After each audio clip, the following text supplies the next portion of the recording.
ప్రభువైన యేసుక్రీస్తు వారి ప్రశస్తమైన నామంలో చేరి వచ్చినటువంటి దైవ సేవకులకు, దైవజనులకు అందరికి కూడా శుభాలు తెలియజేసుకుంటున్నాను. మిమ్మల్ని మరొకసారి ఇలా కలవడం సంతోషంగా ఉంది. ఈరోజు నేను ఒక అవసరం కొద్దీ మాట్లాడుతున్నాను కాబట్టి టాపికల్గా మాట్లాడుతున్నాను. దైవజనులు, దైవ సేవకులు, సేవలో చురుకుగా ఉన్నవాళ్ళు ఇక్కడ ఉన్నారు కనుక నేను టాపికల్గా అంటే అంశం వారీగా మాట్లాడుతున్నాను. బైబిల్లో మనం ప్రసంగం చేసేటప్పుడు థిమాటిక్ ప్రీచింగ్ ఉంటుంది, ఎక్స్పాజిటరీ ప్రీచింగ్ ఉంటుంది, టాపికల్ ప్రీచింగ్ ఉంటుంది. మనం ఒక టాపిక్ తీసుకుని ఉదాహరణకి పరిశుద్ధాత్మ గురించి మనం మాట్లాడాలనుకోండి, ఒకే ప్యాసేజీలో మీకు దొరకదు. ఎందుకంటే బైబిల్ని టాపికల్గా రాయలేదు. కాబట్టి మనం ఏం చేయాలి? ఎక్కడెక్కడ పరిశుద్ధాత్మ గురించి రాయబడిందో అన్నింటికి వెళ్ళి చూడాలి. అదే ఒక ప్యాసేజ్ తీసుకొని మాట్లాడేటప్పుడు ఒక్కొక్క వచనాన్ని మనం విపులీకరించవచ్చు. అయితే టాపికల్గా మాట్లాడేటప్పుడు కూడా మనం వాక్యానికి కట్టుబడే మాట్లాడాలి. ఇందాక సోదరులు చెప్తున్నారు ఆ విషయం. అది మీరు ఖచ్చితంగా గుర్తుపెట్టుకోవాల్సిన విషయం. అంటే మన ఆలోచన వాక్యంలో పెట్టకుండా వాక్యపుట ఆలోచన మనం తీసుకోవాలి, అందులోంచి వెలికి తీయాలి. మనల్ని మనం ఏమని పిలుచుకుంటున్నాం? దైవజనులమనో, దైవ సేవకులమనో. మీరు ఎలా పిలుచుకుంటారు? సహోదరులే.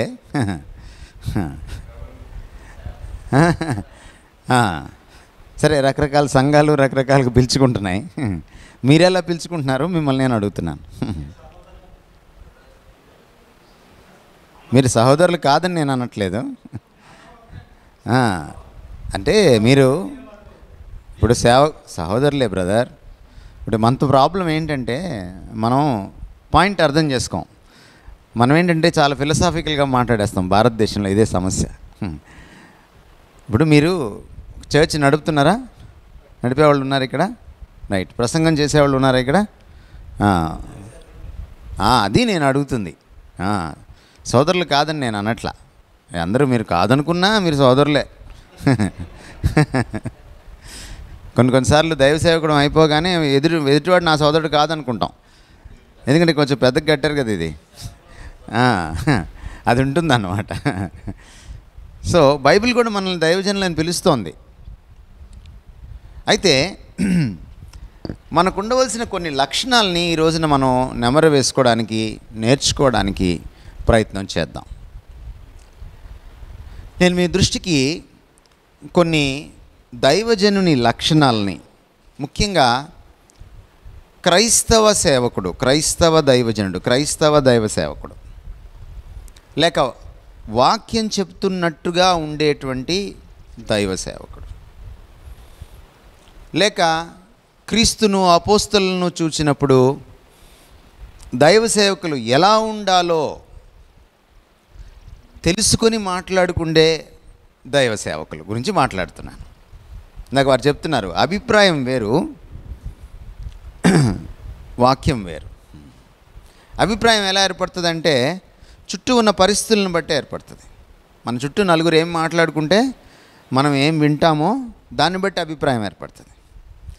మనము చిన్నప్పటి నుంచి ఎక్కడ చదువుకున్నామో, ఎక్కడ పెరిగామో, తల్లిదండ్రులు ఎలా పెంచారో, మనం ఏ పుస్తకాలు చదివామో, వీటన్నిటిని బట్టి కూడా అభిప్రాయాలు ఏర్పడతాయి. మనం ఉండే ఊరు, సంస్కృతి, దాన్ని బట్టి కూడా అభిప్రాయాలు ఏర్పడతాయి. కానీ ఇది మారదు. ఇది ఏ దేశంకి వెళ్ళినా, ఏ సంస్కృతికి వెళ్ళినా, ఏ కాలానికి వెళ్ళినా ఇదే. పౌలుకైనా, నీకైనా, నాకైనా ఏమండి ఇది ఒకటే. సో అందుకని మన అభిప్రాయాల్ని దీంతో కరెక్ట్ చేసుకోవాలి మనం. అందుకని మనం ఏదైనా సూత్రీకరణ చేసుకుంటే పరిచర్య ఎలా చేయాలి ఇందులోంచి తెచ్చుకోవాలి. క్రైస్తవులుగా ఎలా జీవించాలి ఇందులోంచి తెచ్చుకోవాలి. ఒక పాస్టర్గా లేకపోతే ఒక దైవజనుడిగా ఎలా మెలగాలి, మసలుకోవాలి ఇందులోంచి తెచ్చుకోవాలి. సో ఇది ప్రామాణిక గ్రంథం అన్నింటికి. అంచేత మనం ఏం చేద్దాం, ఈరోజు ఆ ప్రయత్నం చేద్దాం. ఎఫెసీ పత్రిక 4వ అధ్యాయంలో మీకు తెలిసినటువంటి ఒక మాట ఉంది, 11, 12 వచనాలు. ఒకసారి చదువుతారా? ఎఫెసీ 4, 11, 12. కొన్ని వచనాలు మీకు చిరపరిచితమైనవే.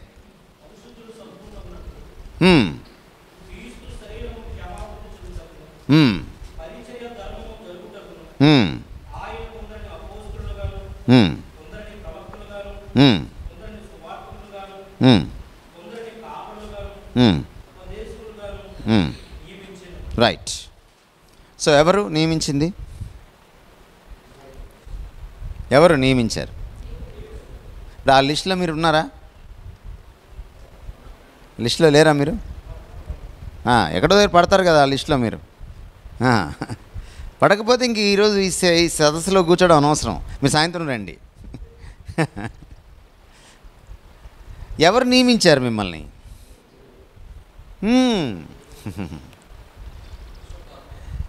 ఇది ఫస్ట్ పాయింట్ అన్నమాట. మీరు దేవుడు అనండి, క్రీస్తు అనండి, పరిశుద్ధాత్మ అనండి, ఫైనల్గా దేవుడే కదా. ఇది ఫస్ట్ పాయింట్. అయితే ఈరోజు 21వ శతాబ్దంలో సమస్య ఏమైందంటే, తమ్మును తాము నియమించుకున్న వాళ్ళు వచ్చారు, దేవుడు నియమించిన వాళ్ళు కూడా ఉన్నారు. ఇప్పుడు మనం నిర్ధారణ చేసుకోవాల్సింది ఏంటంటే, నన్ను నేనే నియమించుకున్నానా, లేక దేవుడు నియమించాడా నన్ను? ఇది ఎప్పుడు మనం ఆత్మవిమర్శ చేసుకోవాలి, ముఖ్యంగా దైవజనులు. అందుకని ఏమంటున్నానంటే, దైవజనుడికి మొదటి లక్షణం ఏంటంటే, he must be a man of calling. పిలుపు ఉన్న మనిషి అయి ఉండాలి. ఇది మొదటి లక్షణం. నిన్న కూడా మీకు నేను హింట్ ఇచ్చాను. దైవజనులు 2 రకాలు. ఒకటి పిలుపుతో వచ్చిన వాళ్ళు, అంటే ప్రభువు పిలువగా వచ్చిన వాళ్ళు. ఇంకొకళ్ళు పబ్బం గడుపుకోవడానికి వచ్చిన వాళ్ళు. ఈరోజు చాలామంది పాస్టర్స్కి ఇది జీవనోపాధి, ఉద్యోగం. ఉద్యోగం ఎలా చేస్తాం? ఇందాక ఆయన మెన్ ప్లీజర్స్ గురించి మాట్లాడుతున్నాడు. అంటే మనుషుల్ని సంతోషపెట్టే వాళ్ళుగా ఉండదు, పౌలు చెప్పిన మాట. ఎందుకు మనుషుల్ని ఎందుకు సంతోషపెడతాడు? ఉద్యోగి ఎవరిని సంతోషపెడతాడు? ఫస్ట్ యజమాని సంతోషపెడతాడు, అంతేనా? తర్వాత ఉద్యోగంలో తీసేస్తారేమోనని వచ్చిన వాళ్ళందరినీ కూడా, చుట్టుపక్కల ఉన్న వాళ్ళందరినీ కూడా సంతోషపెడతా ఉంటాడు. ఎందుకంటే అది అతని జీవనోపాధి. ఇందాక వారు చెప్తుంది అదే. నేను గట్టిగా ప్రసంగం చేస్తే ఓ మెంబర్ వెళ్ళిపోతాడేమో, ఓ 10,000 దశంభాగం వెళ్ళిపోద్దేమో. నేను గట్టిగా ఖండిస్తే నన్ను ఈ పీఠం నుంచి కింద పడేస్తారేమో. ఈ అభద్రతా భావం ఇదంతా కూడా ఎవరికి ఉంటుందంటే, పిలుపు లేని వాళ్ళకి ఉంటుంది. పిలుపుని వాళ్ళు అలా ప్రవర్తించరు, వాళ్ళకి ప్రభువే ముఖ్యం. పేతురుని, యోహాన్ని పట్టుకెళ్ళి మీరు ఈ నామాన్ని ప్రకటించడానికి వీలు లేదు అని మీరు అపోస్తల కార్యాల్లో చదివి ఉంటారు. వాళ్ళు వీధుల్లో సువార్త చెప్తూ స్వస్థత చేస్తూ ఉన్నప్పుడు, అప్పుడు పేతురు ఒక ప్రశ్న అడిగాడు వాళ్ళని, యూదుల పెద్దల్ని, చట్టసభల్ని, వాళ్ళకి అధికారం ఉంది, వాళ్ళని ఒక ప్రశ్న అడిగాడు. మిమ్మల్ని మీ మాట వినమంటారా, అంటే మిమ్మల్ని సంతోషపెట్టమంటారా, లేక దేవుడి మాట వినమంటారా, మీరే చెప్పండి అన్నాడు. ఎందుకు అంత గట్టిగా మాట్లాడగలిగారు వాళ్ళు? వాళ్ళ పిలుపు వాళ్ళకి తెలుసు, వాళ్ళని నియమించిన వాడు వాళ్ళకి తెలుసు. నిన్న కూడా మీకు నేను చెప్పాను, పిలుపు తెలియాలంటే మొదట పిలిచినవాడు తెలియాలి. ఇక్కడ కూర్చున్న దైవజనులకి ఇది నా పిలుపు అనేది మీకు అర్థం కావాలి అని అంటే, మొట్టమొదట మీరు ప్రభుతో సన్నిహితులు కావాలి. చూడండి, ఒకసారి పౌలు అన్న మాటని నేను మీకు జ్ఞాపకం చేస్తాను. అపోస్తల కార్యాల్లో ఆయన అగ్రిప్పరాజు ముందు నిలబడ్డాడు. అగ్రిప్పరాజు ముందు నిలబడి ఆయన మాట్లాడుతున్నాడు. మాట్లాడుతున్నప్పుడు పౌలు ఏమన్నాడు? పౌలు, అగ్రిప్పరాజా, ఆ పరలోక దర్శనానికి నేను అవిధేయుడను కాను. ఇది మాట్లాడే సమయానికి పౌలు ఏ స్టేజ్కి వచ్చి ఉన్నాడు? దీని తర్వాత ఇంకొక 4-5 సంవత్సరాల్లో ఆయన్ని శిరచ్ఛేదనం చేశారు, తల నరికేశారు. అంటే ఇంకొక 4-5 సంవత్సరాల్లో ఆయన జీవితం, ఆయన పరిచర్య అయిపోబోతున్నాయి. యేసుక్రీస్తు వారు ఆరోహణం అయిపోయిన ఒక దశాబ్దం లోపే, చాలా కొద్ది సంవత్సరాల్లోనే పౌలు దమస్కు మార్గంలో మారుమనసు పొందాడు. అప్పుడే పిలుపు నొందాడు. ఆయన ఏమని చెప్పాడు ఆ రోజున దేవుడు ఆయనకి? నువ్వు రాజుల ఎదుట, అధికారుల ఎదుట నాకు సాక్షిగా ఉండాలి, నా నిమిత్తం శ్రమపడాలి, అన్యులకు నువ్వు సువార్త చెప్పాలి. ఈ పిలుపు మర్చిపోయాడు ఆయన. ఇంకో 4-5 సంవత్సరాల్లో చనిపోతాడు అనంగా కూడా ఆయన మర్చిపోలేదు. అంటే దైవజనుడు ఎలా ఉండాలంటే ఆ సెన్స్ ఆఫ్ కాలింగ్, నేను ఎవరిని, నన్ను ఎవరు నియమించారు, నేను ఏం చేయడానికి వచ్చాను. యేసుప్రభు వారి జీవితాన్ని కూడా మీరు చూడండి. ఆయన 12 ఏళ్ల బాలుడైనప్పుడు ఆయన తన పిలుపు గురించి మాట్లాడుతున్నాడు. ఆయన తప్పిపోయాడు, వాళ్ళు పరిగెట్టుకుంటూ వచ్చారు. వాళ్ళ అమ్మ గాబరా పడుతూ, నాయన ఏమైపోయావు, నేను మీ నాయన ఎంత బాధపడుతున్నావు. అప్పుడు ఆయన అన్నమాట ఏమిటి? లూకాసు వార్త 2వ అధ్యాయంలో మీకు కనపడుతుంది కదా. ఆయన అన్నమాట ఏమిటి? నా తండ్రి పని మీద నేను ఉన్నానని నీవు ఎరుగవా. ఏంటి ఆయన సెన్స్ ఏంటి? ఆయన ఏ స్పృహలో ఉన్నాడు? తండ్రి నన్ను పంపించాడు, నేను ఆయన పని మీద ఉండాలి. మనకి 30 ఏళ్ల నుంచి యేసుప్రభు కనపడతాడు చాలాసార్లు. కానీ 12 ఏళ్ళప్పుడు కూడా ఆయన ఆ స్పృహలోనే జీవించాడు. యోహాను సువార్త 17వ అధ్యాయంకి మీరు వచ్చేటప్పటికి ఆయన ఆకాశం వైపు కన్నులెత్తి తండ్రికి ప్రార్థన చేస్తున్నాడు. ఇంకా ఆయన 1-2 రోజుల్లోనో లేకపోతే కొన్ని గంటల్లోనో సిలువకి ఎక్కబోతున్నాడు. ఈ ప్రార్థన మోస్ట్ ప్రాబబ్లీ గెత్సెమనేలో చేసిన ప్రార్థన, ఏకాంతంలో చేసిన ప్రార్థన. అని ఏమంటున్నాడు? తండ్రి, భూమి మీద చేయుటకు నీవు నాకు అప్పగించిన పనిని నేను ముగించాను. అంటే ఆయన పుట్టింది మొదలు, బాల్యం మొదలు, ఆయన సిలువకి ఎక్కేంత వరకు కూడా తండ్రి తనని ఎందుకు పంపించాడో అన్న విషయాన్ని ఆయన విస్మరించలేదు. ఆయన స్ఫురణలోనే పెట్టుకున్నాడు. ఆ మతితో, ఆ ఆలోచనతో, ఆ స్పృహలో ఆయన బ్రతుకుతూ ఉన్నాడు. ఈరోజు మనం వేసుకోవాల్సిన ప్రశ్న ఏమిటంటే, are you a man of calling? ఈ సెన్స్ ఆఫ్ పర్పస్ తోటి, అంటే దేవుడు నన్ను ఇందుకోసం పిలిచాడు, దేవుడు నన్ను పిలిచాడు. నాకు ఈ భూమి మీద ప్రధానమైన విషయం ఏమిటంటే ఇదే. నేను బ్రతికినా దీనికోసమే బ్రతుకుతాను, నేను చనిపోయినా దీనికోసమే చనిపోతాను. మధ్యలో నువ్వు ఉద్యోగం చేస్తావా ఏమైనా, కొంతమంది చెప్తుంటారు నువ్వు ఉద్యోగం మానేసి వస్తేనే దైవజనుడు అని. అట్లేం లేదు. పౌలు వ్యాపారం చేసుకుంటూ ఆయన ఫుల్ టైమ్గా పనిచేశాడు. దాని గురించి నేను మాట్లాడట్లా. కానీ నీ ఫోకస్ దేని మీద ఉంది? ఇది చాలా ప్రాముఖ్యమైనది. బైబిల్లో మీకు చాలాసార్లు లౌకిక ప్రపంచంలో పెద్ద పెద్ద జాబులు చేస్తూ దేవుడి చేత బలంగా వాడబడిన ప్రవక్తలు ఉన్నారు. దానియేలు ప్రధానమంత్రిగా ఉన్నాడు, ప్రవక్తగా ఉన్నాడు ఒకే సమయంలో. దావీదు రాజుగా ఉన్నాడు, ప్రవక్తగా ఉన్నాడు ఒకే సమయంలో. నెహెమ్యా రాజుగారికి పర్సనల్ సెక్రటరీగా ఉన్నాడు, దేవుని చేత అద్భుతమైన సేవకుడిగా వాడబడ్డాడు ఒకే సమయంలో. సో మీరు ఉద్యోగం చేస్తూ సేవ చేశారా, చేయకుండా సేవ చేశారా, అది నిర్నిమిత్తం. అది కాదు సమస్య. ఇక్కడ సమస్య ఏంటంటే, ఆర్ యూ ఫోకస్డ్? దీనివల్ల ఏమిటి లాభం అంటే, మీరు ఇంకో పని చేయరు, అనవసరమైన వాటి జోలికి మీరు వెళ్ళరు.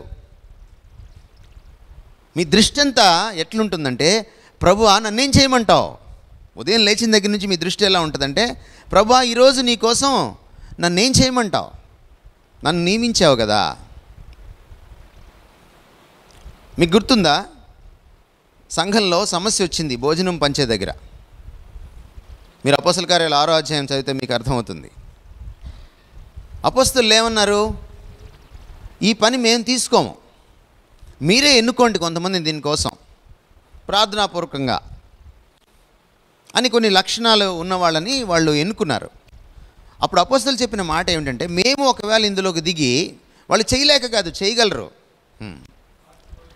కానీ వాళ్ళని దేవుడు పిలిచినటువంటి పని పాడైపోతుంది. దీన్ని ఏమంటారు? సెన్స్ ఆఫ్ పర్పస్ అన్నమాట. నన్ను ఎందుకు పిలిచాడో, ఏ ప్రయోజనంతో, ఏ ఉద్దేశంతో పిలిచాడో దానికి కట్టుబడి ఉండడం. నాకు దేవుడిచ్చిన 24 గంటల్లో అధిక శాతం నేను ఈ పిలుపుకి తగిన పనులే చేస్తానన్నమాట. ఒకవేళ నాకు పెళ్ళి కాకపోతే నేను పెళ్లి చేసుకునేటప్పుడు కూడా ఈ పిలుపుకి తగినట్టుగా ఉండే అమ్మాయిని చేసుకుంటాను, నా కులం అమ్మాయిని చేసుకోను. మన దేశంలో పెళ్లి చేసుకోవాలంటే ఏం చేస్తారు? ఫస్ట్ కులం చూస్తారు, ఆ తర్వాత ఏం చూస్తారు? మిగిలినవి ఉంటాయి కదా కొన్ని, ఆస్తి ఎంత ఉంది, అందం ఎంత ఉంది, ఉద్యోగం ఎంత ఉంది, ఇది. ఇందులో అందరం పాపులమే, ఈ కులం విషయంలో అందరం పాపులమే. మనమేం గర్వించాల్సిన పని లేదు ఇక్కడ, నాకు లేదు అని. ఈ దరిద్రం, ఈ జిడ్డు, అదేంటది, ఆ గజ్జి తామర సపట పొలం రాసుకుంటే పోతుంది, కానీ ఈ గజ్జి మాత్రం ఏం రాసుకుంటే పోతుందో తెలియదు.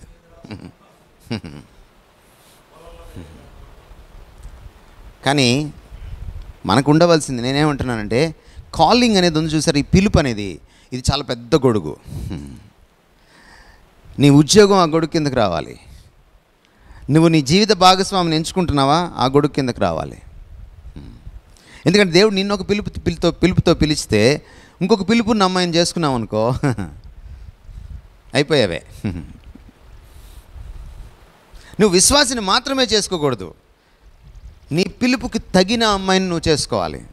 ఎందుకంటే మీరు ఆదికాండంలోకి వెళ్తే మీరు వివాహాన్ని మీరు అర్థం చేసుకోగలిగితే, థియాలజీలో క్రియేషన్ ఆర్డినెన్సెస్ అంటాం. వివాహం గురించి అడిగినప్పుడు యేసుక్రీస్తు వారిని మత్తయి సువార్త 19వ అధ్యాయంలో ఆయన పాపానికి ముందటి విషయానికి తీసుకువెళ్ళాడు.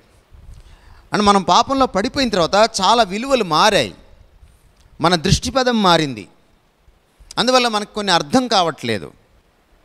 విడాకులు ఇవ్వచ్చు, తప్పేం లేదు కదా అని ఆయన దగ్గరికి వచ్చి అడిగితే, మోషే దానికి ఆల్రెడీ చెప్పాడు కదా అంటే, మీ హృదయ కాఠిన్యాన్ని బట్టి అలా చెప్పాడు. అంటే నువ్వు పాపంలో పడిపోయి ఉన్నావు కాబట్టి, నీకు ఇంతకంటే కెపాసిటీ లేదు కాబట్టి, నీకు విడాకులు అనేటువంటి ఒక వెసులుబాటుని ఇచ్చాడు తప్ప, కానీ దేవుడి హృదయం కాదు ఇది, ఆది నుంచి అలాగున లేదు అన్నాడు ఆయన. ఆది నుంచి అంటే అర్థం ఏంటి? నువ్వు ఏదన్నా ఒక స్టాండర్డ్ తెలుసుకోవాలంటే ఆదికాండం మొదటి 2 అధ్యాయాలు చదవాలన్నమాట. ఎందుకంటే 3వ అధ్యాయంకి వచ్చేటప్పటికి పాపంలో పడిపోయాం అన్నమాట. అక్కడికి వెళ్ళి చెప్పడం మొదలుపెట్టాడు. అక్కడి నుంచి తీసుకొని అన్నాడు ఆయన మాట, ఏమన్నాడు? దేవుడు జతపరిచిన దాన్ని మనుషులు వేరు చేయకూడదు. ఈరోజు నేను కూడా అక్కడికి వెళ్తున్నాను మీకు చెప్పడానికి ఈ పాయింట్.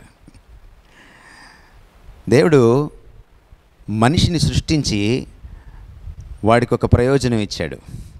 ఏమిటా ప్రయోజనం? నువ్వు భూమిని నిండించి దాన్ని స్వాధీనం చేసుకోవాలి. నువ్వు ఆకాశ పక్షుల్ని అంటే అంతరిక్షాన్ని, నువ్వు జలచరాల్ని అంటే సముద్రాలని, నువ్వు భూతలాన్ని, గగనతలాన్ని, సముద్రతలాన్ని, భూతలాన్ని నువ్వు పరిపాలించాలి. ఒక మాటలో చెప్పాలంటే, నా పక్కన కుర్చీ వేసుకొని నాతో పాటు నువ్వు సృష్టిని పరిపాలించాలి. కో రీజెన్సీ అంటాం. రీజెంట్ అంటే కింగ్, పరిపాలకుడు. సహపరిపాలకుడి పోస్ట్ ఇచ్చాడు ఆదాముకి. అయితే మీరు జాగ్రత్తగా గమనిస్తే ఆదాముకు ఒక్కడికే ఇవ్వలేదు ఈ పోస్టు. మీరు ఆదికాండం మొదటి అధ్యాయం చదివితే, మీరు ఫలించండి, మీరు విస్తరించండి, మీరు స్వాధీనం చేసుకోండి, మీరు ఏలండి, ఇద్దరికి ఇచ్చాడు. దేర్ఫోర్ దైవజనులు భార్యలు ఒకవేళ ఇక్కడ ఎవరైనా ఉంటే మీరు రికార్డ్ చేసుకుని ఇంటికి తీసుకెళ్ళి వినిపించండి వాళ్ళకి. మీ పిలుపులో కూడా వాళ్ళు భాగస్వాములు అవుతారు. మీ రక్షణలో వాళ్ళు భాగస్వాములు అవుతారని పేతురు మొదటి పత్రిక 3వ అధ్యాయంలో చెప్పాడు, గుర్తుందా లేదా మీకు? కానీ మీ పిలుపులో కూడా వాళ్ళ భాగస్వాములు అవుతారు. అంటే నేను ఎందుకు చెప్తున్నానంటే ఈ విషయం, పిలుపు అంత పెద్దది. నేను ఈ ఊరిలో సెటిల్ అవ్వాలా, పక్క ఊరిలో సెటిల్ అవ్వాలా, అమలాపురంలో సెటిల్ అవ్వాలా, అమెరికాలో సెటిల్ అవ్వాలా? ఏం డిసైడ్ చేస్తుంది? పిలుపు డిసైడ్ చేస్తుంది. ఒకవేళ పిలుపు నిన్ను భారతీయులకు సువార్త చెప్పడానికి నేను ఎంచుకున్నాను అని చెప్తే ప్రభు, నువ్వు అమెరికా వెళ్ళకూడదు. గట్టిగా చెప్పండి, వెళ్ళకూడదు. దేవుడు నన్ను 1992లో పిలిచాడు. ఆ ఏడాది ఓ నెల 2 నెలల పాటు యెహెజ్కేలు గ్రంథం పారాయణం చేస్తున్నాను. దేవుడు చాలా స్పష్టంగా మాట్లాడాడు. భాష రాని ప్రజల దగ్గరికి నేను నిన్ను పంపించట్లేదు, నీ భాష వచ్చినా నీ ప్రజల దగ్గరే నిన్ను ఉంచుతున్నాను. నువ్వు వాళ్ళతో నేను చెప్పింది చెప్పాలి. అదే సమయంలో కువైట్లో 2 ఉద్యోగాలు రెడీగా ఉన్నాయి. పాస్పోర్టే కాదు, వీసా కూడా రెడీ అయిపోయే పరిస్థితిలో మోకరించి ప్రార్థన చేశాను. అయినా నేను వెళ్ళాలి అనేది నీ చిత్తమైతే నువ్వేదో ఒక ఆటంకం చెయ్యాలి. సాధారణంగా ఒక గవర్నమెంట్ ఎంప్లాయీకి పాస్పోర్ట్ రావడం కొంచెం లేట్ అవుతుంది, ఎందుకంటే ఆయనకి నో అబ్జెక్షన్ సర్టిఫికెట్లు ఉంటాయి, ఆ తతంగాలన్నీ ఉంటాయి. నేను గవర్నమెంట్ ఎంప్లాయీని కాదు, అప్పుడే డిగ్రీ అయిపోయి రెడీగా ఉన్నాను ఉద్యోగం చేయడానికి. మోకరించి ప్రార్థన చేస్తే దేవుడు ఏం చేశాడంటే, ఆయనకి 45 రోజుల్లో పాస్పోర్ట్ వచ్చింది, నాకు 8 నెలలు పట్టింది. ఈలోపు నా వర్క్ పర్మిట్ పోయింది, నా ఉద్యోగాలు పోయినాయి అక్కడ. ఈరోజు మా వాళ్ళందరూ విదేశాల్లో సెటిల్ అయిపోయారు, ఇల్లు కూడా కట్టేసుకున్నారు. కానీ నేను ఇక్కడ చాలా సంతోషంగా ఉన్నాను, వాళ్ళకంటే సంతోషంగా ఉన్నాను, వాళ్ళంతా నేను సంపాదించకపోయినా. ఎందుకంటే దేవుడు 1992లో మాట్లాడిన మాట నాకు గుర్తుంది. ఏమిటది? నీ దేశ ప్రజల కోసం నేను ఇక్కడ ఉంచాను. నన్ను అమెరికాకి పిలిచినప్పుడు నేను వాళ్ళని ఒకటే అడిగాను, నేను అక్కడికి వచ్చి మళ్ళీ నేను మామూలుగా మాట్లాడేటట్లయితే నేను అక్కడికి రావడం దేనికి? నేను అక్కడికి వచ్చి ఇక్కడ రీచ్ అవ్వలేని వాళ్ళని నేను అక్కడ రీచ్ అవ్వగలిగితే నన్ను పిలవండి, అమెరికాకి వస్తాను, లేకపోతే నేను రానన్నాను. ఈరోజు అమెరికాకి వెళ్ళి రావడం కూడా ఓ పెద్ద అచీవ్మెంట్. పిలుపు ఏం చేస్తుందంటేనండి, మన ప్రతి నిర్ణయాన్ని నిర్ణయిస్తుంది.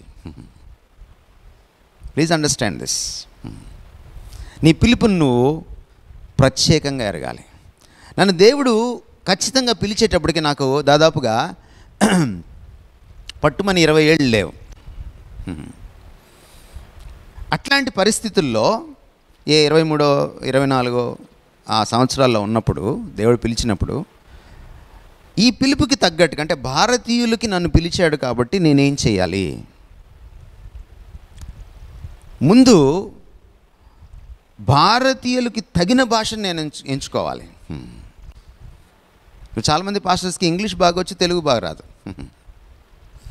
ఇది చాలా శోచనీయం. ఇక్కడ మీ గోదావరి జిల్లాలో నాకు ఒక పాస్టర్ తెలుసు, ఆయన చాలా ఇంగ్లీష్ అద్భుతంగా మాట్లాడతాడు. నాకు ఆయన గొడవ కూడా అయింది ఒకసారి. అయ్యా నువ్వు ఇక్కడ ఉంటున్నావు, నువ్వు అమెరికాలో లేవు, ఐ అప్రిషియేట్ యువర్ ఇంగ్లీష్, కానీ నీ తెలుగు నువ్వు మార్చుకోవాలి అని చెప్పాను నేను ఆయనకి, నా స్నేహితుడే. ఎందుకని? నువ్వు ఎవరి మధ్య పెట్టాడు నేను దేవుడు? మన ఇంగ్లీష్ బ్యూటిఫుల్గా, మన తెలుగు ముత్తగ్గా ఉండకూడదు. ఎందుకు నువ్వు తెలుగు నేర్చుకోవాలని నీకు ఎవరు చెప్తున్నారు? నీ పిలుపు చెప్తుంది. అంటే ఇవన్నీ మీకు ఎందుకు చెప్తున్నానంటే, పిలుపు ఏం చేస్తుంది? నిర్ణయిస్తుంది. చివరికి నువ్వు ఏ డ్రెస్ వేసుకోవాలో కూడా నిర్ణయిస్తుంది పిలుపు. నువ్వు ఏ సంస్కృతిలో ఏ ప్రజల మధ్య ఉంటావో వాళ్ళతో మమేకం అవ్వాలి, ఎందుకంటే వాళ్ళ కోసం నేను దేవుడు పిలిచాడు. పాస్టర్ అనగానే సూట్ వేసేసుకోకూడదు. ఆ సూటు నువ్వు ఏ ప్రజలకు సేవ చేయడానికి వచ్చావో వాళ్ళకి నప్పుతుందో లేదో చూసుకోవాలి. ఎందుకంటే మన భాషను బట్టి, మన వస్త్రధారణను బట్టి, మన హావభావాలను బట్టి కూడా ఎదుటి వాళ్ళని మనల్ని ఆహ్వానిస్తారు, అంగీకరిస్తారు. అందుకనే ఆహారం, ఆహార్యం రెండు చాలా ప్రాముఖ్యమైనవి. ఆహార్యం అంటే నేను ఎలా కనపడుతున్నాను, నేను ఏం తింటున్నాను, ఎలా తింటున్నాను. పిలుపుకి ఇంత విస్తృతమైనటువంటి ఇంప్లికేషన్స్ ఉన్నాయి, పర్యవసానాలు ఉన్నాయి. అందుకే మిమ్మల్ని నేను బ్రతిమలాడేది ఏంటంటే, మీ పిలుపుని మీరు నిర్ధారణ చేసుకోవాలి. కొంతమంది బై డిఫాల్ట్ వచ్చేసి పాస్టర్ అయిపోవచ్చు, లేకపోతే దైవజనుడు అయిపోవచ్చు, ఇవాంజలిస్టు అయిపోవచ్చు. కానీ మీరేం చేయాలి? మోకరించి నిర్ధారణ చేసుకోవాలి. యేసుక్రీస్తు లాంటి స్పృహ, కన్విక్షన్ పిలుపు గురించి మీకు ఉండాలి. పౌలు లాంటి స్పృహ, కన్విక్షన్ మీకు ఉండాలి. ఒకవేళ పిలుపు గురించిన మీకు పూర్తి స్పృహ ఉంటే దానికి మీరు కట్టుబడతారు. కట్టుబడితే దానికోసమే జీవిస్తారు. ఒకవేళ చచ్చిపోవలసి వస్తే వేరే వేరే విషయాల కోసం చచ్చిపోరు, దానికోసమే చచ్చిపోతారు. వేరే దానికోసం చచ్చిపోరు. వేరే దానికోసం చచ్చిపోవాల్సి వచ్చిందనుకోండి, మీ ప్రాణాన్ని కాపాడుకుంటారు. పిలుపు కోసం చచ్చిపోవాల్సి వచ్చిందనుకోండి, మీ ప్రాణాన్ని త్యాగం చేస్తారు. పిలుపు అంత ప్రధానమైనది. పిలుపు ఏం చెప్తుందంటే, నీ పాత్ర ఏమిటో కూడా చెప్తుంది. What is my cup of tea. కొంతమంది పెత్తనం చేస్తుంటారు, ప్రతి దాంట్లో చేయి పెడతా ఉంటారు. ప్రతి దాంట్లో నువ్వు చేయి పెట్టవు. నిన్ను దేనికోసం, నిన్ను బైబిల్ టీచర్గా పిలిచాడా, అక్కడే ఉంటావు నువ్వు. నేను సువార్థికుడిగా పిలిచాడా, నువ్వు అక్కడే ఉంటావు. మరి కేవలం పాస్టర్లుగా, లేకపోతే ఇవాంజలిస్టులుగా, లేకపోతే ఇట్లాంటి పోస్టులే ఇస్తాడా దేవుడు? పిలుపులో ఉంటాయా? లేదు. ఆతిథ్యం ఇచ్చే పిలుపు కూడా ఉంటుంది. మీరు బైబిల్ చదివితే ఆత్మవరాలు దాదాపు 20 ఆత్మవరాలు కనపడతాయి. 1 కొరింథీ పత్రిక 12వ అధ్యాయము, రోమా పత్రిక 12వ అధ్యాయము, 1 పేతురు పత్రిక 4వ అధ్యాయము, ఎఫెసీ పత్రిక 4వ అధ్యాయము. ఈ 4 అధ్యాయాలు మీరు రాసుకొని ఇంటికి వెళ్ళి చదవండి. అన్ని పరిచర్యలు మీకు కనపడుతున్నాయి. ఒక్కొక్క వరానికి ఒక్కొక్క పరిచర్య, ఒక్కొక్క పరిచర్యకు ఒక్కొక్క పిలుపు. సో కొంతమంది వంట చేయడానికి వస్తారు, లేకపోతే వడ్డించడానికి వస్తారు, లేకపోతే ఆతిథ్యం ఇవ్వడానికి వస్తారు. వాళ్ళు తక్కువగా అనుకోవాల్సిన పని లేదు. అది వాళ్ళ పిలుపు. కొంతమంది సహాయం చేయడానికి వస్తారు. సహాయం చేసేటువంటి ఆత్మవరం కూడా ఉంది. మీరు చూడండి కావాలంటే ఈ 4 అధ్యాయాలని. ఇవన్నీ కూడా సంఘక్షేమ అభివృద్ధి కోసమే. ఒక మాట చెప్పి నేను ముందుకెళ్తాను. మీ పిలుపు మీకోసం కాదు. ఇది కూడా మీరు రాసుకోవాలి. మీ పిలుపు మీకోసం కాదు. ఎవరి కోసం? సంఘం కోసం. సంఘక్షేమం, అన్యుల రక్షణార్థం, దేవుని మహిమార్థం. ఈ మూడే దానికి లక్ష్యాలు, ప్రయోజనాలు. నా కోసం కాదు పిలుపు. పబ్బం గడుపుకోవడానికి వచ్చిన పాస్టర్ ఏం చేస్తాడు? నాకేమిస్తారు, నేను ఈ కారం వేసి నెక్స్ట్ ఏం కారు కొనాలి, నేను ఈ బిల్డింగ్ పడేసి నెక్స్ట్ ఎంత పెద్ద బిల్డింగ్ కట్టాలి, నేను ఇప్పటికే 10 దేశాలకు వెళ్ళాను, నెక్స్ట్ ఏ దేశంకి వెళ్ళాలి. ఆలోచనలు అలా ఉంటాయి. పిలుపున్న దైవజనుడు ఎలా ఉంటాడు? మళ్ళీ ప్రభు దగ్గరికి వెళ్తాడు. ప్రతిరోజు ప్రభు దగ్గరికి వెళ్తాడు. ప్రభువా, ఈ ఏడాది ఏం చేయమంటావు, ఈరోజు ఏం చేయమంటావు? ఎందుకంటే పిలుపున్నవాడుకి సొంత ఎజెండా ఉండదు.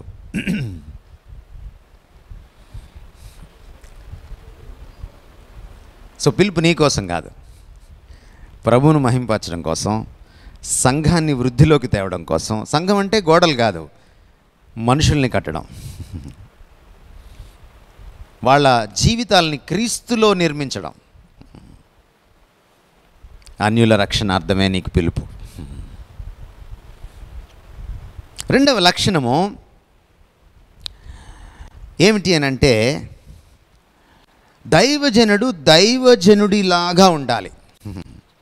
2 తిమోతి పత్రిక 3:16లో మనల్ని పౌలు దైవజనుడు అంటున్నాడు. అంటే దైవజనుడు ఎలా ఉండాలంటే దైవికంగా ఉండాలి. A man of God must be a man of God. దైవికత. ఈరోజు చాలామందిలో లౌకికత ఎక్కువ ఉంది. పాస్టర్లు ఈరోజు బాగా సంపాదిస్తున్నారంటే, వృద్ధి చెందుతున్నారంటే కారణం ఏంటంటే వాళ్ళకి వాక్యం కన్నా లౌక్యం ఎక్కువ.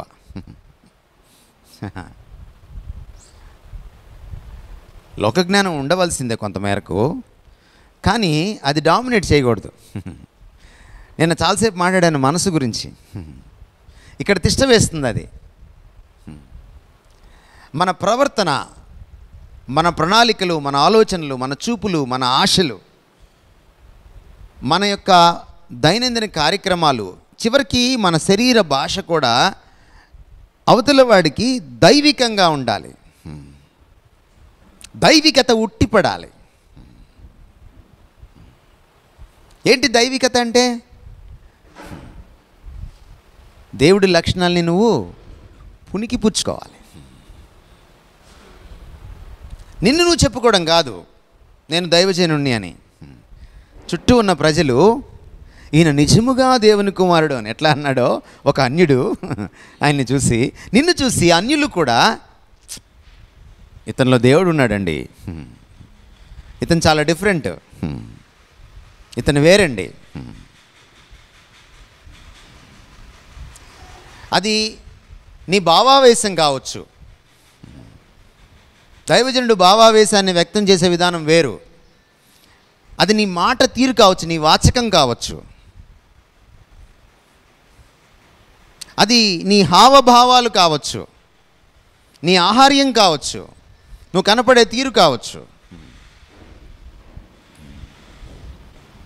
అది నీ వినమ్రత కావచ్చు, అది నీ గొంతులో ధ్వనించేటువంటి స్వరం కావచ్చు. మనం ఒక వ్యక్తి మాట్లాడే తీరును బట్టి అతను ఎలాంటాడో చెప్తాం.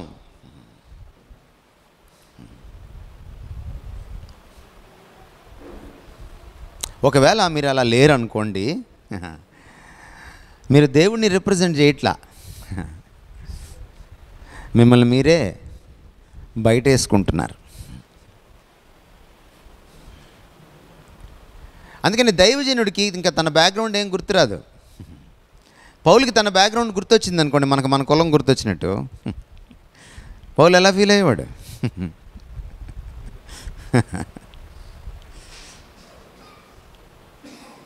అంచేత ఇది జ్ఞాపకం చేసుకోండి. ఎలా వస్తుంది ఒక పాస్టర్ గారికి కానీ, ఒక సువార్థికుడికి కానీ, ఒక దైవ సేవకుడికి కానీ దైవికత ఎలా వస్తుంది?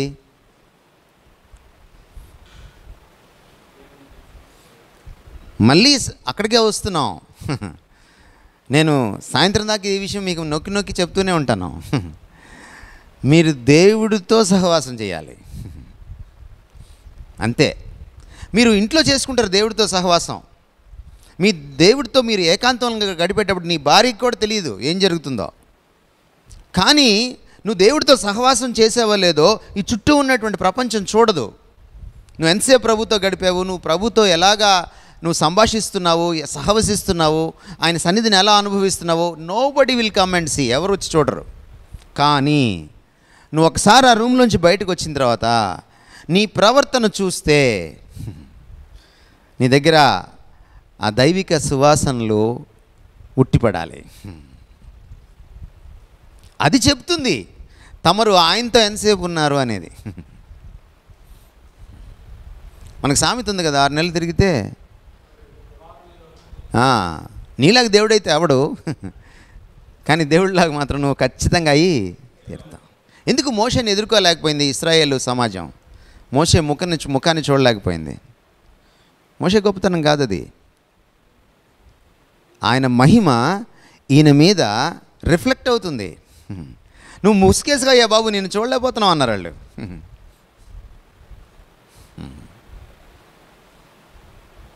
మీరు అద్దంలో చూసుకునేటప్పుడు దైవజనులు ముఖం మీద ఏం మచ్చలు ఉన్నాయి, మీసాలు ఎలా ఉన్నాయి చూసుకోకండి, ఎంత దైవికత ఉందో చూసుకోండి.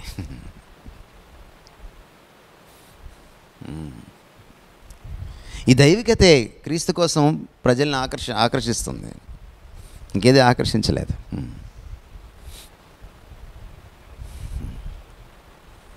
ఇంకొక మాటలో చెప్పాలంటే క్రీస్తు తత్వాన్ని పుణికిపుచ్చుకోవడమే దైవికత. Is there any godliness apart from Christ likeness?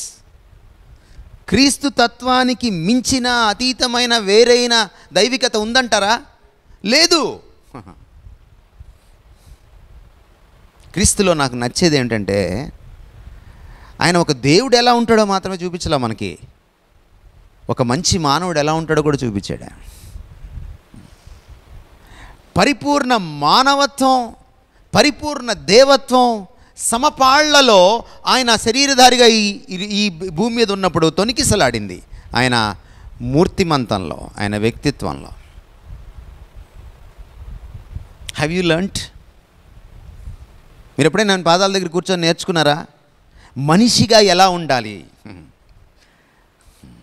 దైవికత అంటే ఏమిటి? అందుకే నేను దైవజనులకి మొత్తుకొని చెప్పేది ఏంటంటే, మీరు బైబిల్లో అన్ని పుస్తకాలు చదవండి, కానీ 4 సువార్తల్ని ప్రతిసారి చదవండి. కనీసం సంవత్సరానికి ఒకసారైనా దాని మీద బైబిల్ స్టడీ చేయండి. ఎందుకు 4 పుస్తకాలు ఎవరు కనపడతారు మీకు? శరీరధారిగా ఇక్కడ నడియాడినటువంటి ఆ దేవుడు, ఆయన హావభావాలు, ఆయన భాష, ఆయన ప్రేమ పరిశుద్ధత, ఆయన సంబంధ బాంధవ్యాలు, ఆయన లావాదేవీలు అన్నీ మీకు ఆ 4 సువార్తల్లో కనబడతాయి. ప్రతి వచనము మీతో మాట్లాడుతుంది. మనం చాలాసార్లు దైవజనులుగా అబ్రహాము క్యారెక్టర్ చదువుతాం కదా, పేతురు క్యారెక్టర్ చదువుతాం కదా, మనం అప్పుడప్పుడు ప్రసంగాలు కూడా చేస్తాం, అబ్రహాం మీద ప్రసంగం చేస్తాం కదా. కానీ మీరు ఎప్పుడైనా యేసుప్రభు క్యారెక్టర్ చదివారా? క్యారెక్టర్ స్టడీ చేశారా? బైబిల్ స్టడీలో ఇదొక పద్ధతి, క్యారెక్టర్ స్టడీ చేయడం.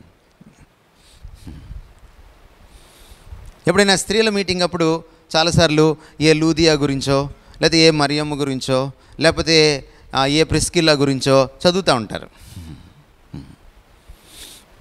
ఏ ఫీబీ గురించో. కానీ మీరు ఎప్పుడైనా క్రీస్తు క్యారెక్టర్ చదివారా? అచ్చంగా బైబిల్ స్టడీ చేశారా? క్రీస్తును, అస్సలు శిష్యులు క్రీస్తును మనకి ఏది పరిచయం చేస్తుంది? వాక్యమే. ఆ తర్వాత మీరు పౌలు పత్రికలు చదవాలి. క్రీస్తు యొక్క ఔన్నత్యాన్ని ఆయన ఎంత అద్భుతంగా ఆవిష్కరించాడు. ఎందుకని మిగిలిన అపోస్తలు కంటే లేట్గా వచ్చాడు, వాళ్ళేమో డైరెక్ట్గా క్రీస్తుతో బ్రతికారు. క్రీస్తు ఆరోహణం అయిపోయిన తర్వాత ఈయన వచ్చాడు. కానీ వాళ్ళందరికంటే ఎక్కువగా క్రీస్తును ఈయన అవపోసన పట్టాడు, క్రీస్తును ఈయన జీర్ణించుకున్నాడు, క్రీస్తును పుణికిపుచ్చుకున్నాడు. ఈయన పత్రికల్లో వాళ్ళకంటే ఎక్కువగా క్రీస్తును ఆవిష్కరించాడు. ఎందువల్ల అంటారు? సాన్నిహిత్యం.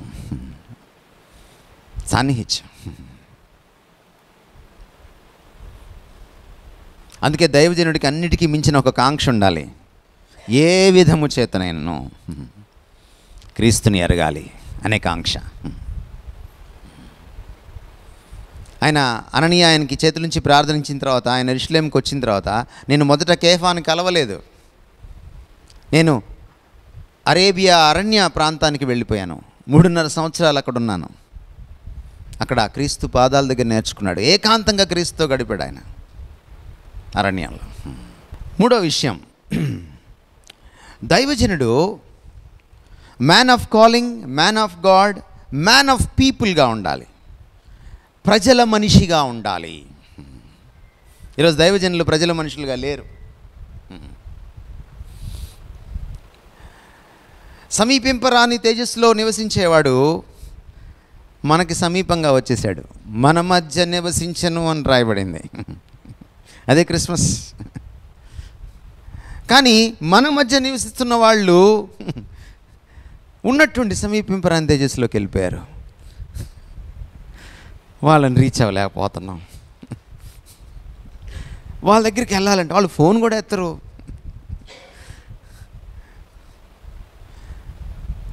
వాళ్ళకి అసిస్టెంట్ ఎత్తుతాడు.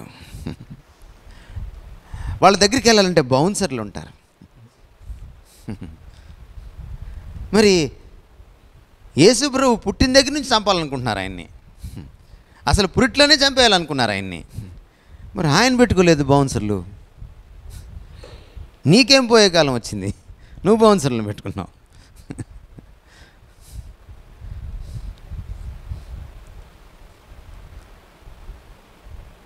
నిజమైన దైవజనుడు ప్రజలతో మమేకమవుతాడు. యేసుక్రీస్తు వారి జీవన శైలి ఒకసారి చూడండి, ఆయన దైనందిన జీవిత కార్యక్రమం చూడండి, ఆయన డైరీ ఒకసారి చూడండి మీరు. ఆయన ఉదయాన్నే లేచి ఏం చేస్తాడు? ఫస్ట్ దేవుడి దగ్గరికి వెళ్తాడు, ఒలీవ కొండ కన్నా వెళ్తాడు, అరణ్యంలో కన్నా వెళ్తాడు. ఎందుకంటే అక్కడ ఏకాంతం, ప్రజలు ఉండరు, తన తండ్రితో గడుపుతాడు. అది ఫస్ట్ ఆయన డైలీ రొటీన్లో, ఆయన దైనందిన కార్యక్రమంలో అది ఫస్ట్ థింగ్. తర్వాత వెంటనే ఎక్కడికి వచ్చేస్తాడు? ఆయన ప్రజల్లోకి వచ్చేస్తాడు, ప్రజల్లోనే ఉంటాడు, వీధుల్లో తిరుగుతాడు, రచ్చబండ దగ్గర కూర్చుంటాడు, అవసరమైతే దేవాలయంలోకి వెళ్ళి పండితుల మధ్యలో కూర్చుంటాడు, అవసరమైతే వెలివేయబడినటువంటి కొలట లాంటి వాళ్ళను కూడా ఆయన సంధిస్తాడు, సంభాషిస్తాడు వాళ్ళతోటి. అయ్యో వీళ్ళతో మాట్లాడితే అపార్థం చేసుకుంటారేమో, ఆయనకి పట్టదు. ఆయన మద్యపానులతోటి కూర్చొని భోజనం చేస్తాడు, పాపులతో భుజాలు రాసుకుంటాడు, సుంకరులతో స్నేహం చేస్తాడు, సమరయుల ఇంటికెళ్ళి కూడా అక్కడ ఉంటాడు, వాళ్ళ బాత్రూమ్ వాడుకుంటాడు, వాళ్ళ కంచంలో తింటాడు, వాళ్ళ మంచంలో పడుకుంటాడు. ఆయన 3 దినాలు అక్కడ ఉన్నాడు సమరయలో. సమరయులు అంటేనే వెలివేయబడిన వాళ్ళు, వాళ్ళల్లో మళ్ళీ ఏమాత్రం కూడా పవిత్రత లేకుండా, నిష్ట లేకుండా జీవించినటువంటి ఒక స్త్రీని ఆయన ఎంత చక్కగా ఆదరించాడు, ఎంత మంచి దృష్టితో చూశాడు. బహుశా ఆ స్త్రీ తన జీవితంలో ఎప్పుడు కూడా ఒక పురుషుడు తనంత శుద్ధంగా చూడడం ఆమె ఎరిగుండదు. మొట్టమొదటిసారి తనను శుద్ధంగా చూసినటువంటి, శుద్ధమైన దృష్టితో చూసినటువంటి ఒక పురుషుడిని ఆమె కనుక్కుంది క్రీస్తులో. ఆయన ప్రజల మనిషి. మీరు దైవజనులు అయిపోగానే ఫీల్ అయిపోయి మెట్టెక్కేసి అన్రీచబుల్గా అయిపోయి, అనప్రోచబుల్గా అయిపోయి, సమీపింపరాని తేజస్సులోకి వెళ్ళకండి. అది ఈ పక్కనే ఉంది కదా మీకు రాజమండ్రి. రాజమండ్రిలో ఉన్న కొంత దైవజనులను పిలవండి, ఈ చర్చికి వస్తారేమో. ఎందుకు రారు? స్థాయి స్థాయి ఉందా? స్థాయి ఉందా మనకి? 1 పేతురు పత్రిక 2వ అధ్యాయం 9వ వచనం ప్రకారం ప్రతి విశ్వాసి యాజకుడే, ప్రతి విశ్వాసి రాజే, వాడు ఏ కులస్తుడైనా సరే. ఏముంది దైవజనులకు స్థాయి? క్రీస్తుని పక్కన తీసేస్తే మన మొహం మనకేం లేదు.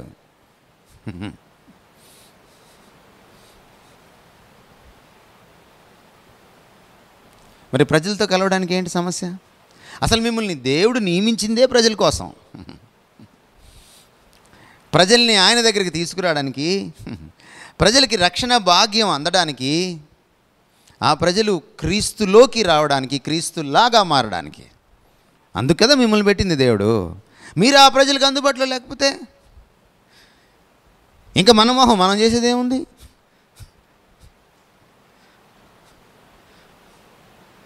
మీరు 24/7 ప్రజలకు అందుబాటులో ఉండాలి. మీరు డాక్టర్ గారి కంటే ఎక్కువ కష్టపడి పనిచేయాలి. ఈరోజు అడుగుతున్నాను మిమ్మల్ని, ఎంత అందుబాటులో ఉన్నారు మీరు ప్రజలకి? మీరు చాలాసారి మేము ఫుల్ టైం అని చెప్పుకొని గర్విస్తుంటారు కదా. నిజానికి దైవజనులు ఎక్కువ సోమరోళ్ళు. మీరు చూడండి, ఉద్యోగస్తులను చూడండి, వాళ్ళకి పొట్ట తక్కువ ఉంటుంది.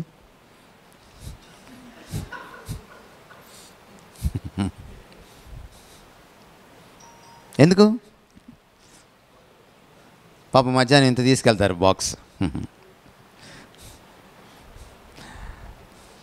ఆ బాక్స్ తిని పనిచేసేటప్పటికి అది అరిగిపోద్ది సాయంత్రం కల్లా. రాత్రి ఎక్కువ తినలేరు, ఉదయం లేచి మళ్ళీ పరిగెట్టాలి. కానీ వీళ్ళు ఒక టీచర్ అమ్మా ఎన్ని గంటలు పనిచేస్తుంది రోజుకి? ఏమండి? 6 to 8 hours. అదే పక్క పల్లెటూరులో అయితే మళ్ళీ ప్రయాణం, వెళ్ళడము రావడము, మళ్ళీ ఆవిడ లేచి బాక్స్ పెట్టుకొని వాళ్ళ ఆయనకి బాక్స్ పెట్టి పిల్లలకి పెట్టాల్సినవి పెట్టి ఆవిడ వెళ్ళి పాపం మళ్ళీ వచ్చి కదా. వారానికి ఎన్ని గంటలు పనిచేస్తుంది ఈ లెక్కలో? ఒక 50-60 గంటలు పనిచేస్తుంది. ఒక సాఫ్ట్వేర్ ఇంజనీరు ఒక 50-60 గంటలు పనిచేస్తాడు. ఇది పల్లెటూరు కదా. ఇక్కడ చిన్న చిన్న కిరాణా షాపులు, సరుకులు అమ్మే షాపులు ఉంటాయి కదా, వెచ్చాల షాపులు ఉంటాయి కదా. అవి మీరు చూస్తే ఆ వ్యాపారస్తుడు ఎన్ని గంటలు పనిచేస్తాడు రోజుకి? మరి వారానికి ఏమండి? వారానికి రోజుకి 12 వేసుకోండి, వారానికి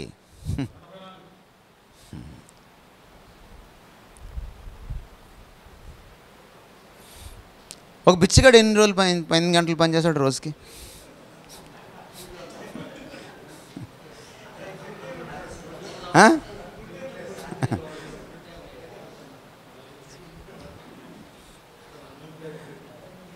ఇప్పుడు మన దగ్గరికి వద్దాం. ఒక వారానికి మీరు ఎన్ని గంటలు పనిచేస్తారు చెప్పండి నాకు యథార్థంగా? వారం అంటే 7 ఆదివారాలు కాదు, ఆదివారం నుంచి శనివారం దాకా.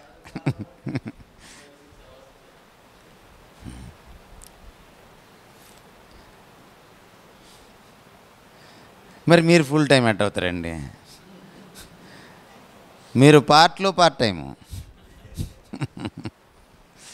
మీది షార్ట్ టైం.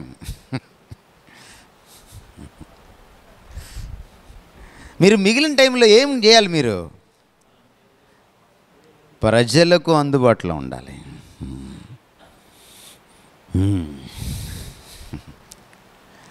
ఏంటి మీ పని? మీరు వారమంతా మీరు బైబిల్ ఏం చదవరు, మీరు రోజంతా ప్రార్థన ఏం చేయరు. లేదు సార్ మేము చేస్తామన్నారంటే మీరు అబద్ధం చెప్పినట్టే. మరి ఏం చేస్తారు? మీ భార్య ముఖం ఎల్లకాలం చూడలేరు, మరి ఏం చేస్తారు మీరు? ప్రజలకి అందుబాటులో ఉండాలి. సంఘం కట్టుకున్న తర్వాత సంఘాలు ఎలా ఉండాలంటే, మీరు సోమవారం నుంచి శనివారం దాకా ఒక టైంలో సంఘంలో కూర్చోవాలి. వెళ్ళి అక్కడ మీ చర్చిలో ఆదివారం చెప్పాలి, ఇక్కడ దైవజనుడు అవైలబుల్గా ఉంటాడు, మీకు ఏదైనా సమస్య వచ్చినా ప్రార్థన చేస్తాం. ఒకటే కాదు, ప్రార్థన మీరే కాదు ఎవరైనా చేయగలరు. రిటైర్ అయిన వాళ్ళు చాలామంది ప్రార్థన చేయగలరు. మీరు హాస్పిటల్ ఉంటే మీరు వెళ్ళాలి.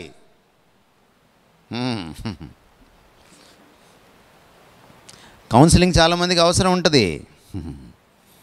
చాలామందికి కుటుంబంలో తగాదాలు, గొడవలు ఉంటాయి. చాలామంది వ్యక్తిగతంగా కృషించిపోతూ ఉంటారు, డిప్రెషన్లో ఉంటారు. కొంతమంది యువకులు ఆత్మహత్య చేసుకోవాలనుకుంటూ ఉంటారు. ఎవరి దగ్గరికి వెళ్తారు వాళ్ళు? మా చర్చి 24 గంటలు తెరిచి ఉంటుంది. నేను మా పాస్టర్ గారి దగ్గరికి వెళ్తే, మా దైవజనుడి దగ్గరికి వెళ్తే నాకు సొల్యూషన్ దొరుకుతుంది. కనీసం చెప్పుకుంటే గుండె బాధ తగ్గిపోద్ది. మీరు పెళ్ళైన వాళ్ళైతే మీ భార్య భర్తలు ఇద్దరు అవైలబుల్గా ఉండాలి. మహిళలకు ఆశ్రమ గారు, పురుషులకు పాస్టర్ గారు. ప్రజల మనుషులుగా మీరు. పాత రోజుల్లో పాస్టర్ గారు ప్రతి ఇంటికి దర్శించేవాళ్ళు. ఈ రోజుల్లో ప్రతి ఇల్లు ఆయన దర్శించాలి, ప్రతి కుటుంబం ఆయన దగ్గరికి రావాలి. దర్శిస్తున్నారా మీరు?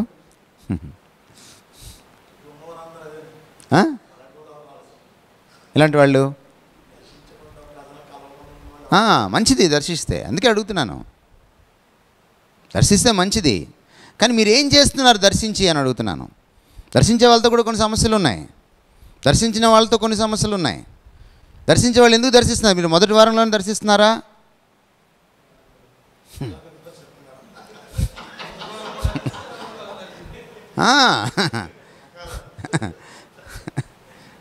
దర్శించే వాళ్ళతో కూడా సమస్యలు ఉన్నాయండి. ఎవరైనా, నేను కాదని అనుకోబాకండి. మనం ఎవరూ అతీతులం కాదు ఇక్కడ. మీరు అందరి మోటివ్స్ మీరు చదవలా. మీ మోటివ్ బాగుండొచ్చేమో, అందరి మోటివ్స్ మీరు ఎలా చదువుతారు? ఫస్ట్ థింగ్ ఏంటంటే మేము వేరు అనేది ఫస్ట్ తీసేసుకోండి మీలోంచి. మీలో చాలా సత్లక్షణాలు ఉంటే ఉండొచ్చు, అది మీ గొప్పతనం కాదు. ఫస్ట్ మేము వేరు, మేము చాలా గొప్పవాళ్ళం, మా చర్చి గొప్పది, ఇది ఫస్ట్ దాన్ని చంపేయండి ఫస్ట్. ఎందుకంటే మీరు అలా ఎప్పుడైతే ఉంటారో ప్రభు ఇక్కడి నుంచి వాకౌట్ చేసేస్తాడు. ఆయన దీనులకు కృపను అనుగ్రహిస్తాడు. ఆత్మవిమర్శ చేసుకోవడం ఒక్కటే మన పని.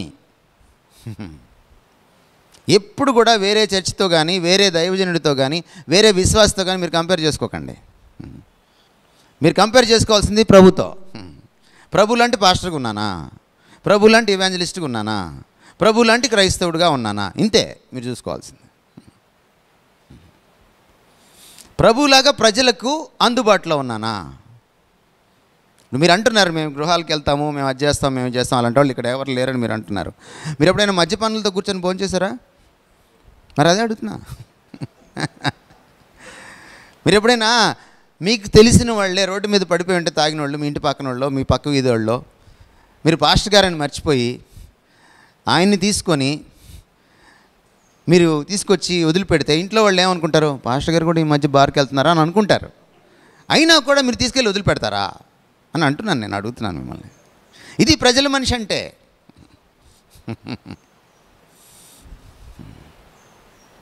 ప్రజల మనిషి ప్రజల సర్వీస్లో ఉంటాడు.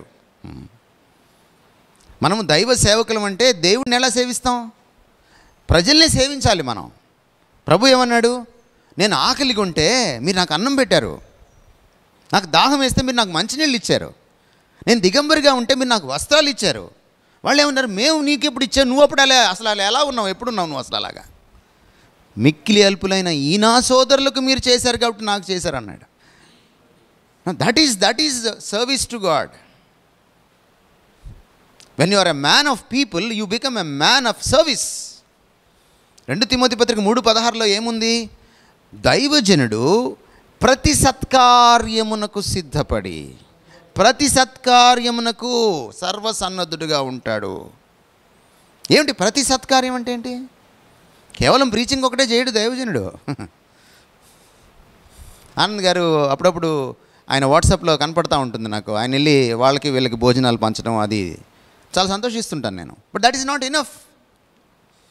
నీకు తెలియని వాళ్ళకి భోజనాలు పంచితే సరిపోదు. నీ సంఘంలో వాళ్ళకి ఎవరికైనా భోజనం లేదేమో చూడు. నీ సంఘంలో వాళ్ళకి ఎవరికైనా బియ్యం గింజలు లేవేమో చూడు. నీ సంఘంలో వాళ్ళకి ఎవరికైనా జబ్బు చేస్తే మందులు కొనుక్కోవడానికి డబ్బులు లేవేమో చూడు. నీ సంఘంలో వాళ్ళకి ఎవరికైనా హార్ట్ అటాక్ వస్తే కనీసం ఎవరైనా వచ్చి హాస్పిటల్లో చేర్పించే వాళ్ళు లేరేమో చూడు. నీ సంఘంలో భార్యాభర్తలు ఎడముఖం పెడముఖంగా జీవిస్తున్నారేమో చూడు. నీ సంఘంలో ఉన్నటువంటి యువతి యువకులు దేని వెంట పడి నాశనమైపోతున్నారో చూడు. వ్యక్తిగతంగా స్పృశించు. యేసుప్రభు శిష్యులందరూ కూడా మీరు గమనించండి, వ్యక్తిగతంగా స్పృశించిన వాళ్ళే. ఆయన ఒక బహిరంగ సభలో కూడా మాట్లాడాడు. ఆయన చేతులు ఎత్తండి అనలేదు. ఆయన మీరు ఆయన చేత సంధింపబడిన వాళ్ళని ఎవరినైనా మీరు తీసుకోండి, ఆయన పరిచర్యలో వ్యక్తిగతంగా టచ్ చేశాడు ఆయన. అందుకనే దైవజనుడు ప్రజల మనిషిగా ఉండాలి. ఇది చాలా ప్రాముఖ్యమైనటువంటి విషయం. దేవుడే చూసుకుంటాడు నా ద్వారా. దేవుడే చూసుకుంటాడు నా ద్వారా. ఈ మాట ఎప్పుడైనా మీ మనసులోకి వస్తే, మీ ఆవిడ ఏదన్నా అవసరం అంటే అడిగితే దేవుడే చూసుకుంటాడు అనండి. అప్పుడు చూసుకుంటుంది నీ గురించి. అంటారా దేవుడే చూసుకుంటాడని?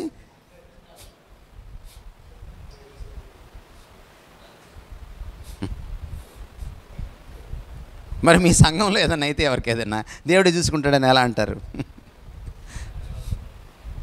భార్యలు పాఠాలు నేర్పిస్తారండి చాలాసార్లు. వాళ్ళు మంచి టీచర్ అమ్మలు వాళ్ళు.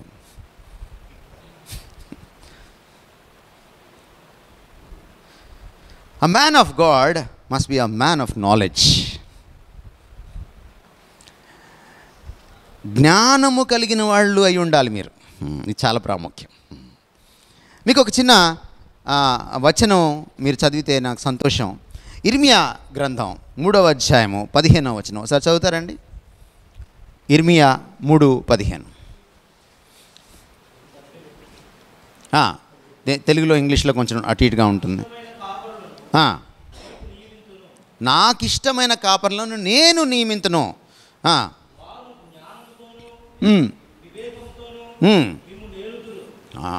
ఎప్పుడు వెళ్తారు మీరు మీ సంఘాన్ని? మీ సంఘాన్ని ఎప్పుడు వెళ్తారు మీరు? జ్ఞానం ఉండాలి, వివేకం ఉండాలి. వివేకానికి జ్ఞానానికి తేడా ఏంటంటే, జ్ఞానం అంటే చుట్టూ ఏం జరుగుతుందో ఎవరేంటో తెలుసుకోవడం. వివేకం అంటే ఏంటంటే ఎప్పుడు ఎవరితో ఎలా ప్రవర్తించాలో ఏం మాట్లాడాలో తెలుసుకోవడం. ఉన్న జ్ఞానాన్ని ఎప్పుడు ఎలా ఉపయోగించాలో తెలుసుకోవడమే వివేకం. ఇది ఎవరికి కావాలట? మీకే. మీకు కావాలంటే ఇది. మీకు చూడండి, సైన్స్ ఎలా పుట్టిందో చెప్తాను మీకు నేను. ఆధునిక ప్రపంచంలో మనకి ఈ మోడర్న్ సైన్స్ అనేది ఈరోజు మీ పిల్లలు మీరంతా 10th క్లాస్ లోపు చదువుకున్నవి, కాలేజీల్లో చదువుకుంటున్న, యూనివర్సిటీలో చదువుకుంటున్న సైన్స్ బైబిల్ చదవడం వల్ల పుట్టింది. మీరు చాలా ఆశ్చర్యపోతారు నిజంగా. ఆధునిక విజ్ఞాన శాస్త్రానికి పునాది వేసిన వాడు, పితామహుడు sir Francis bacon. Sir Francis bacon దాదాపు 15-16వ శతాబ్దానికి సంబంధించిన వాడు. అప్పటిదాకా అరిస్టాటిలు లేకపోతే సోక్రటీసు ఇచ్చిన జ్ఞానంతో ఏదో కొద్దో గొప్ప సైంటిఫిక్గా ఆలోచిస్తూ ఉన్నారు. కానీ ఫ్రాన్సిస్ బేకన్ మొట్టమొదటిసారి వచ్చి సైన్స్ ఇలా ఉండాలని నేర్పించాడు, మెథడాలజీ నేర్పించాడు, పద్ధతి నేర్పించాడు. అప్పుడు పురుడు పోసుకుంది ఆధునిక విజ్ఞాన శాస్త్రం. జన విజ్ఞాన వేదికలకు తెలియదు ఈ విషయం. చాలామంది దైవజనులకు కూడా తెలియదు ఈ విషయం. ఫ్రాన్సిస్ బేకన్ని అడిగారు, నీకు ఎలా వచ్చింది ఈ ఆలోచన? సైన్స్ని ఈ దృష్టితో చూడాలి, ఈ పద్ధతిలో చెయ్యాలని నీకు ఎలా వచ్చింది? ఫ్రాన్సిస్ బేకన్ ఏమనంటే, ఆదికాండం 1వ పేజీ చదువుతుంటే, బైబిల్లో 1వ పేజీ చదువుతుంటే నాకు కలిగిందన్నాడు. మీరు అనుకుంటారు లోక జ్ఞానం వేరు, బైబిల్ జ్ఞానం వేరని. అన్ని జ్ఞానాలు ఆయనవే. లోకస్తుడికి కూడా జ్ఞానం ఇచ్చేది ఆయనే. ఇలా అనుకోవడం వల్ల మనం చాలాసార్లు ఏం చేస్తామంటే అసలు న్యూస్ పేపర్ కూడా చదవం. దానివల్ల మీరు ధీటైన సువార్థికులుగా ఉండరు. మీరేంటంటే లోకంలోకి వెళ్తే మేమేమే అంటారు, ఎందుకంటే మీకు తెలియదుగా లోకం. లోకస్తుని చదవకుండా మీరు లోకస్తుడికి సువార్త ఎలా చెప్తారు? ఫ్రాన్సిస్ బేకన్ అన్నారు, అది ఎలాగా బైబిల్ నీకు ఎలాగ తెలియజేయింది? ఎందుకంటే ఆదికాండం 1వ అధ్యాయంలో ఏముందంటే, మీరు ఈ ప్రపంచాన్ని ఏలమనుంది, మీరు ఈ తోటను సేద్యం చేయమని ఉంది 2వ అధ్యాయంలో. మరి ప్రపంచాన్ని ఏలాలంటే అది కూడా అంతరిక్షాన్ని, గగనతలాన్ని, భూతలాన్ని, సముద్రతలాన్ని నేను ఏలాలంటే ముందు ఏలాలంటే ఏముండాలంటే జ్ఞానం ఉండాలి. మీ ఊరికి ఒక పంచాయతీ ప్రెసిడెంట్ ఉంటాడు. ఆయనకి ఊరు ఎక్కడుందో ఏంటో, ఏ వీధి ఏంటో ఏమి తెలియలేదనుకోండి, ఆయన కాడు. కొంచెం అమాయకంగా ఉండమనండి, ఒక పురుషుణ్ణి భార్య ఏలేస్తుంది. ఏమండి కాదంటారా?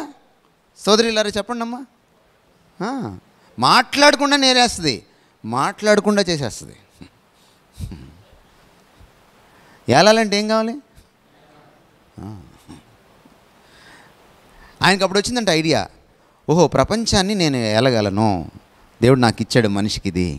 ఏలాలంటే నేనేం చేయాలంటే పరిశోధన చేయాలి. చంద్రుని పరిశోధించాలి, అంగారకుడిని పరిశోధించాలి, భూమిని పరిశోధించాలి, భౌతిక శాస్త్రాన్ని పరిశోధించాలి. అర్థమైందండి మీకు నేనేం చెప్తున్నాను? గలీలియోని తీసుకెళ్ళి జైల్లో పెట్టారు. కొంతమంది ఫాదర్లకి నచ్చక, ఆయన ఒక మాట చెప్పాడు. అప్పుడు దాకా అందరూ ఏమనుకుంటున్నారంటే సూర్యుడు భూమి చుట్టూ తిరుగుతున్నాడు అనుకున్నారు. కాదయ్యా, సూర్యుడు చుట్టూ భూమి తిరుగుతున్నాడని చెప్పాడు ఆయన. చర్చ్ అంతా ఆయనకు వ్యతిరేకించలా. కొంతమంది పడక రాజకీయంతో తీసుకెళ్ళి ఆయన్ని జైల్లో పెట్టారు. మనకు నాస్తికులు అప్పుడప్పుడు చెప్తూ ఉంటారు దాని గురించి. కానీ ఆయనకి సపోర్ట్ ఇచ్చిన చాలామంది పాస్టర్లు, గురువులు ఉన్నారు. కానీ ఆయన జైల్లో కూర్చొని ఏం చేశాడంటే బైబిల్ చదువుకోవడం మొదలెట్టాడు. గెలీలియోని అడిగారు, మీరు ఇలా ఎలా మీకు ఐడియా వచ్చింది? ఎవరికి రాని ఐడియా మీకు ఎలా వచ్చిందంటే, నేను రోమాపత్రిక 1వ అధ్యాయం చదువుతుంటే సృష్టిని స్టడీ చేయమని చెప్తున్నాడు దేవుడు.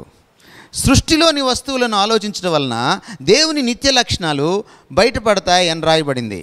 సో నేను దేవుణ్ణి అర్థం చేసుకోవాలంటే, ఆరాధించాలంటే నేను సృష్టిని స్టడీ చేయాలి. నేను స్టడీ చేయడం మొదలెట్టాను, నాకు బయటపడింది.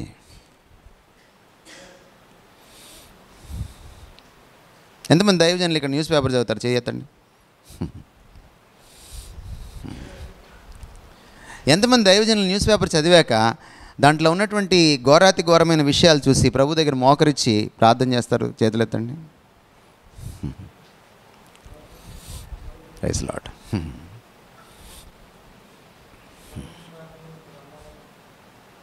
సరే, అందరి గురించి చేయమండం వేరు, నీ కళ్ళెదుట నీకు కనపడే వాటికి చేయడం వేరు. తెలిసి చేసే ప్రార్థన వేరు, చీకట్లో రాయేసి చేసే ప్రార్థన వేరు. చాలా తేడా ఉంటుంది. నీ కళ్ళెదురు కనపడుతుంది సమస్య. సంచేత ప్రార్థన కూడా చాలా స్పెసిఫిక్గా ఉండాలి. నేనేదో ఏమిటంటే, మీరు ఆ జ్ఞానం ఈ జ్ఞానం అని అనుకోవడానికి వీల్లేదు. మీరు ఈ భూమి మీద జీవించేటప్పుడు, ఈ లోకంలో జీవించేటప్పుడు లోకానికి సంబంధించిన జ్ఞానం కూడా మీకు అవసరం. పౌలు ఏథెన్సు వాసులకి, విగ్రహారాధికులకు సువార్త చెప్పాడు. ఎక్కడుంది ఇది? కొత్త నిబంధనలో అపోస్తల కార్యాలు 17వ అధ్యాయంలో ఉంది. 22వ వచనం మీరు చదవండి. ఏం చేశాడు ఆయన సువార్త చెప్పకముందు?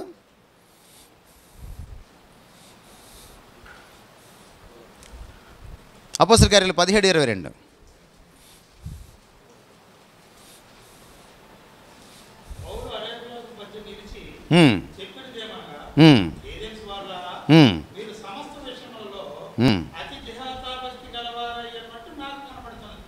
ఆగండి ఒక నిమిషం. వాళ్ళకి అతి దేవతా భక్తి ఉందని వాళ్ళ భక్తి గురించి ఈయనకెలా తెలిసింది? అది చదవండి, నెక్స్ట్ లైన్లో ఉంది.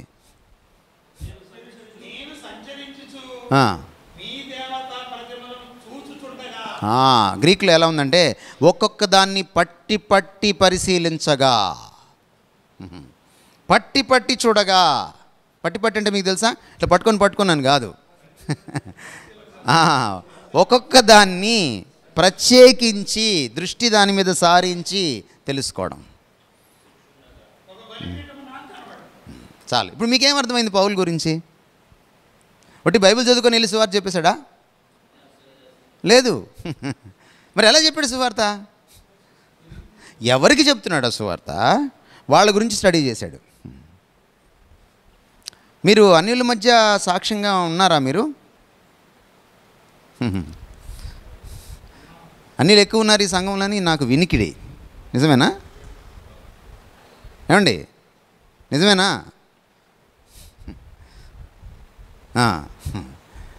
భారతదేశంలో ఎవరు ఎక్కువ ఉన్నారు? క్రైస్తవులా? భారతదేశంలో ఎక్కువ ఉంది. ఏ సర్వే అయినా తీసుకో, క్రైస్తవులు ఎక్కువ లేరు. 10% కూడా దాటరు. మీరు ఏ సర్వేలన్నా తీసుకోండి.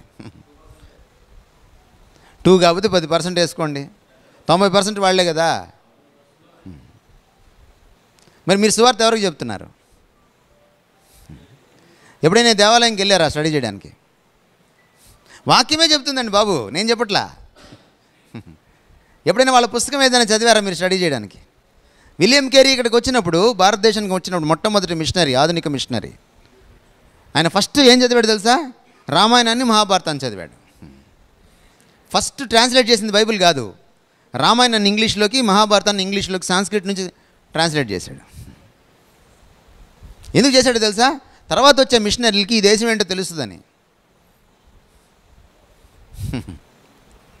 ఎందుకంటే ఈ దేశాన్ని అర్థం చేసుకుంటేనే ఈ దేశానికి సువార్త చెప్పగలరు. మనకి ఏం విషయాలు తెలియక బావిలో కప్పలా కూర్చొని అమ్మో అత్తప్పేమో ఇత్తప్పేమో ఇత్తప్పేమో అనుకుంటా కూర్చున్నాం, మడి కట్టుకొని తెల్లబట్టలు వేసుకొని.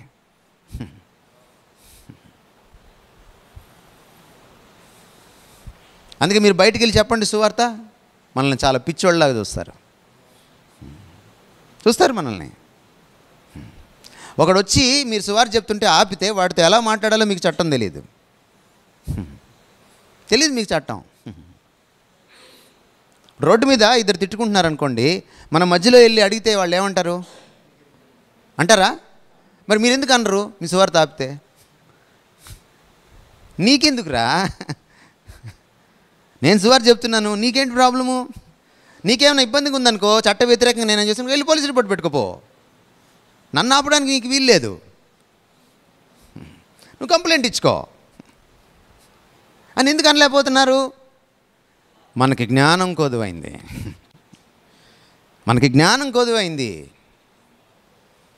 ఎందుకంటే మీకు రాజ్యాంగం తెలీదు, మీకు చట్టాలు తెలీదు.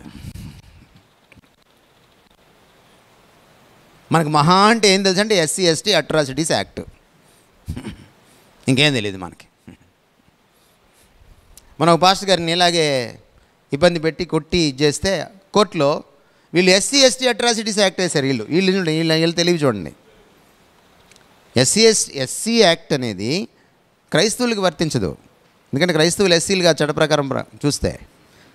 కోర్టు ఏమంది, ఇది మీకు వర్తించదయ్యా, మీరు వేరే లాయర్ని పెట్టుకోండి అంది.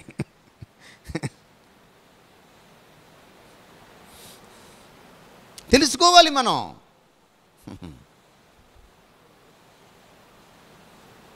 సర్టిఫికేట్ మార్చుకోండి అంటే కోపం వస్తుంది మన వాళ్ళకి. నాకు రిజర్వేషను కావాలా, సర్టిఫికెటు కావాలా, లోకంలో అన్నీ కావాలా, మళ్ళీ క్రీస్తు కూడా కావాలా? అది ఎలాగా? మీరు అన్య ప్రపంచంలో మీరు సువార్థికులుగా సాక్షులుగా క్రీస్తు కోసం ఉండాలి అంటే మీరు అన్య ప్రపంచం గురించిన జ్ఞానం మీకు ఉండాలి, తెలుసుకోవాలి. మీరు ప్రతి బిడ్డని తీసుకెళ్ళి ఆ చైనాలో చైతన్య నారాయణలో పడేయకుండా, ఆ భాష్యంలో పడేయకుండా కొంతమంది బిడ్డల్ని లాయర్లని చేయండి, మీకు చట్టాలు తెలుస్తాయి. చర్చిలో 100 మంది ఉంటే కనీసం ఒక 10 మంది బిడ్డల్ని లాయర్లని చేయండి, మీకు చట్టాలు తెలుస్తాయి. కొంతమందిని సైంటిస్టులు చేయండి, కొంతమందిని తహసీల్దారులు చేయండి, కొంతమంది పోలీస్ డిపార్ట్మెంట్ పంపించండి. అందరినీ డాక్టర్ని ఇంజనీర్లు చేస్తే మీకేం తెలుస్తుంది? అందరు డాక్టర్లు అయితే పేషెంట్లు ఎవరు?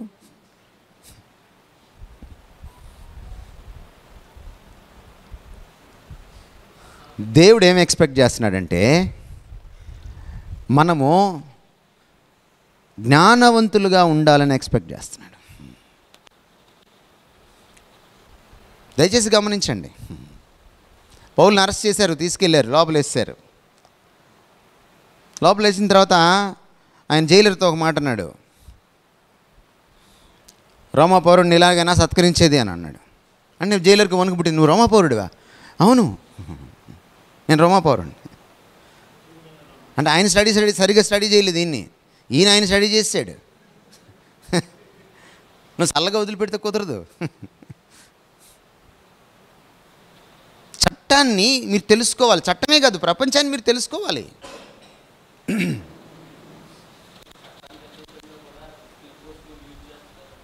అవునండి, చట్టానికి అతీతంగా యూజ్ చేసినప్పుడు మీరు చట్టబద్ధంగానే పోరాడాలిగా. మళ్ళీ మీరేం చట్టానికి అతీతంగా వెళ్ళలేరుగా. ఇప్పుడు ఒకడు చట్టానికి వ్యతిరేకంగా మీ మీద దాడి చేశాడు అనుకోండి, మీరు దాన్ని ఎట్లా ఎదుర్కొంటారు? చట్టబద్ధంగానే ఎదుర్కోవాలి కదా సార్. అప్పుడైనా మీకు చట్టం తెలియాలి కదా. పోనీ వాడు చట్టానికి వ్యతిరేకంగా చేస్తున్నాడని తెలియడానికైనా చట్టం కావాలి కదా. ఒకటి చట్ట విరుద్ధం అని మీకు ఎప్పుడు తెలుస్తుంది? చట్టం తెలిసినప్పుడే కదా. పోలీసు వాళ్ళు కూడా వచ్చి మీ మీటింగ్ ఆపడానికి వీల్లేదు, చట్టం సరిగా లేకపోతే. జ్ఞానం చాలా ప్రాముఖ్యమైందండి. 2 తిమోతి పత్రిక 4:2.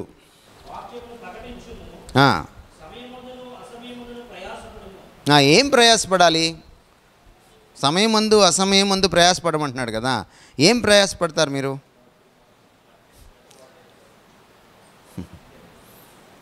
పౌలు ఉద్దేశం ఏంటంటే ప్రిపేర్ అవ్వు అని. మనవాళ్ళు ఏం చేశారంటే దాన్ని సమయమందు అసమయమందు ప్రసంగం చేయమని తీసుకున్నారు దాన్ని. అందుకని ఇక్కడికి వచ్చేసి ఎడాపెడా మాట్లాడేస్తున్నారు. ఒక ఆయన అంటున్నాడు టీమిండియా ఫైనల్కి రాదు ప్రవచనం చెప్తున్నా అనేసాడు. సాయంత్రంకి జనం వచ్చేసారు చర్చి దగ్గరికి. బౌన్సర్లు ఏం చేయలేకపోయారు, ఎందుకంటే క్రికెట్ అభిమానులందరూ వచ్చేసారు. అప్పుడు నెక్స్ట్ డే ఏమన్నాడు, మళ్ళీ ఫ్లోలో అనేసా, ప్రవచనం కాదు. ఎంత ఘోరమో చూడండి. కానీ ఇక్కడ ఈయన ఏం చెప్తున్నాడు తిమోతి అనే పాస్టర్కి, అయ్యా నువ్వు సమయమందు అసమయమందు నువ్వు ఎలా ఉండాలి? చదవడంలో, ప్రిపేర్ అవ్వడంలో. ఎన్ని గంటలు చదువుతారు దైవజనులు చెప్పండి మీరు బైబిల్ ఓ వారంలో? ఎన్ని గంటలు పనిచేస్తారో అని అడిగాను. సరే మన పస్తు వెళ్ళిపోయింది. ఇప్పుడు ఎన్ని గంటలు చదువుతారు బైబిల్ చెప్పండి?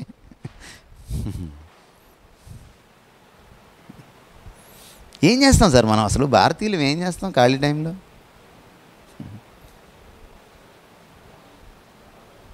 మనం టైం వేస్ట్ చేసినంత ఏ దరిద్రుడు వేస్ట్ చేయడు. ఎన్ని గంటలు చదువుతారు? ఇప్పుడు మీరు ఈ పుస్తకం కోసమేగా మీరున్నారు. ఇప్పుడు ఇది లేకపోతే మీరు లేరుగా.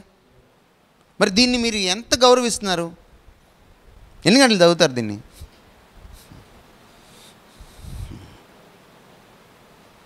ఒక సామాన్య విశ్వాసి రోజుకి అరగంట చదువుకుంటే మీరు ఎన్ని గంటలు చదవాలి?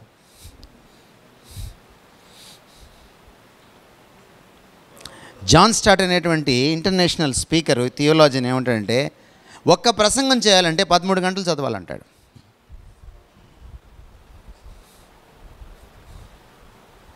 ఆత్మవిమర్శ చేసుకోండి. మీరు చాలా అనుకుంటున్నారు, మా చర్చి వేరు, మేము వేరు, అసలు మా లెక్కే వేరు. ఇప్పుడు చేసుకోండి ఆత్మవిమర్శ.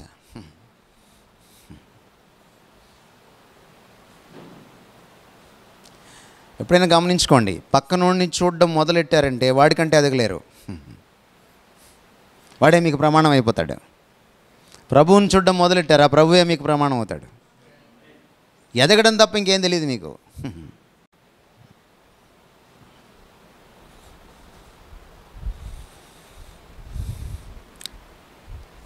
ప్రభువుని పౌల్ని చూడండి, వాళ్ళు వాక్యాన్ని వాళ్ళు అవపోసన పట్టిన విధానం. ఆయన 12 ఏళ్ళప్పుడు ఆయన ప్రజ్ఞ చూసి బైబిల్ పండితులు విస్మయం పొందారు. మీ తోటోళ్ళు విస్మయం పొందుతున్నారా మిమ్మల్ని చూసి?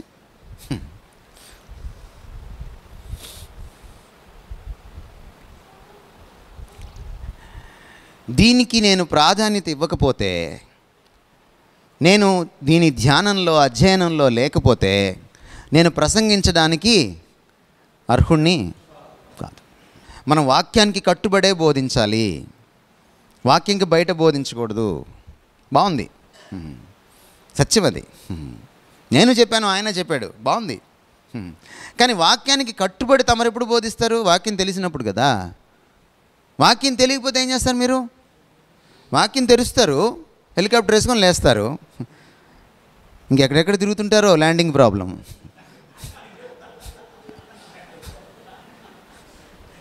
మీరు చూడండి టీవీలో ప్రసంగాలు, వాళ్ళు వాక్యం తెరుస్తారు, వాక్యం చదివిస్తారు, కానీ దానికి వీళ్ళ ప్రసంగానికి సంబంధం ఉంటే ఒట్టు, ఇంకా చక్కర్లు కొడుతూ ఉంటారు, ల్యాండింగ్ ప్రాబ్లం. చివరికి వాళ్ళకి హెలిప్యాడ్ ఎక్కడ దొరుకుద్దంటే ఏ జీపేనో, గూగుల్ పేనో, ఫోన్పేనో అక్కడ ల్యాండ్ అవుతారు, అకౌంట్ నెంబర్ మీద ల్యాండ్ అవుతారు.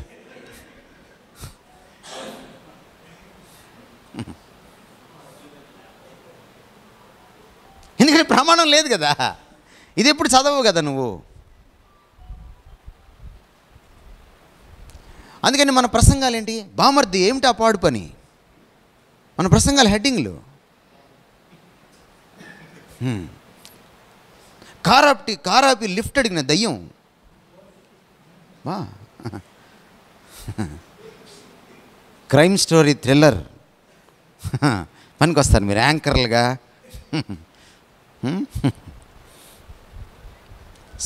పాలసీ ఎలా అవుతుంది? నువ్వేం చేపలు పట్టేవాడివే? మనుషులు పట్టేవాడివే? ఎవరు నువ్వు? ఆయన అంటే ఫిషరీస్ డిపార్ట్మెంట్లో చేస్తున్నారు. ఆయన చెప్పచ్చు ఎప్పుడు ఈ సొలస అనేది పొలస అవుతుందో నువ్వు చెప్పగలరు. ఆయన నువ్వేట చెప్పగలవు?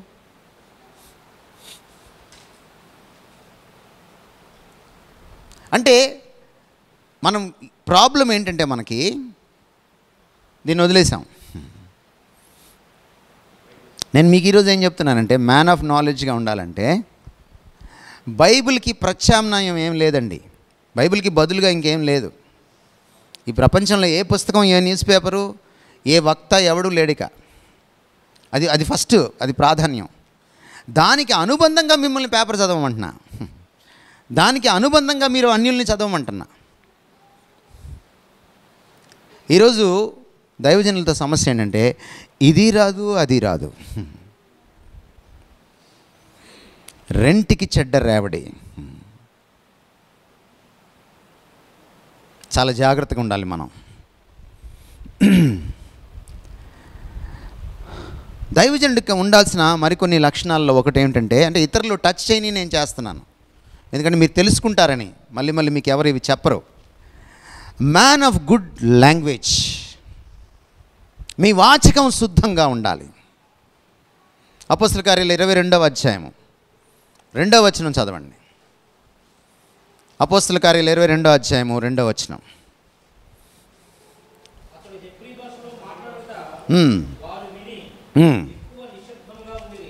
చూడండి, సందర్భం ఏమిటో తెలుసా మీకు? పౌలుని చంపడానికి యూదు సమాజం అంతా కూడా సమావేశమైంది. 100 మంది యూదులు వచ్చేసారు దొమ్మిగా. ఆయన్ని ప్రాణాలు కాపాడడానికి రోమా సైనికులు కష్టపడాల్సి వచ్చింది. అలాంటి పరిస్థితుల్లో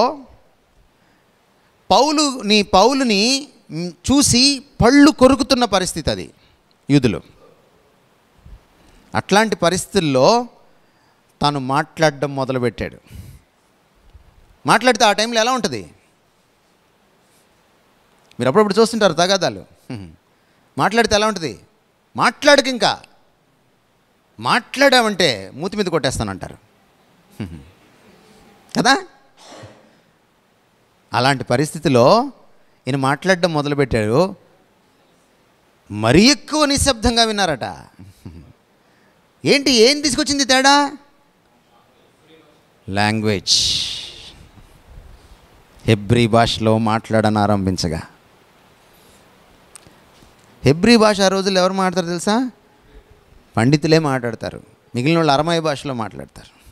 హెబ్రూ అర్థమవుతుంది వాళ్ళకి, కానీ శుద్ధమైన భాష ఉంటుందే, అది యూదుల్లో ఉన్న చదువుకున్న వాళ్ళే మాట్లాడగలరు. మీ తెలుగు ఎలా ఉంది?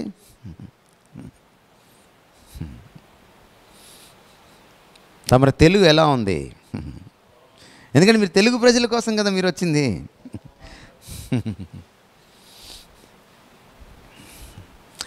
అంటే మీకు తెలుగు భాష ఇక్కడికి రాగానే శుద్ధంగా ఉండాలంటే పాడుకుందాం అని అన్నమని నేను అనట్లా. అది తెలుగు కాదు. అది వాళ్ళ దగ్గర నేర్చుకున్నాం, దొరల దగ్గర నేర్చుకున్నాం. దొరలకి తెలుగు నేర్పించాల్సింది పోయి దొరల దగ్గర మన తెలుగు పోగొట్టుకొని నేర్చుకున్నాం అనమాట. చాలా దరిద్రం అది. కానీ మరొక ఎక్స్ట్రీమ్ ఏంటంటే, ఇదొక విపరీతం అయితే కొంతమంది పాస్టర్లు పారిశుద్ధుడైన ప్రభువు అంటాడు. దానికి దీర్ఘం లేదండి దానికి. నువ్వు అలా చెప్తే ఒక హిందూ వచ్చి కూర్చుంటే అది పారిశుద్ధ కార్యక్రమం అనుకుంటాడు. ప్లీజ్, ప్రభువు కాదైనా ప్రభువు. కొంతమంది ప్రభువు అంటారు. ప్రే కాదు, ప్రభు. పరిశుద్ధ, శుద్ధంగా మాట్లాడు. నువ్వు పరిశుద్ధనే శుద్ధంగా మాట్లాడకపోతే నువ్వు మిగిలిందాన్ని ఏం శుద్ధంగా మాట్లాడతావు? ఇది ఒక ఎక్స్ట్రీము. మరొక ఎక్స్ట్రీమ్ ఉంది. అది ఏదో సంతలో మాట్లాడుకున్నట్టు, చేపల మార్కెట్లో మాట్లాడుకున్నట్టు మాట్లాడుతున్నారు దైవజనులు. మీ యాస చూసినా, మీ భాష చూసినా చిచి అనిపిస్తుంది. నువ్వు అలా ఉండకూడదు. మీ వాచకం ఎంత శుద్ధంగా ఉంటే అంత ప్రజలు ఆకర్షితులు అవుతారు, అంత ప్రజలు వింటారు.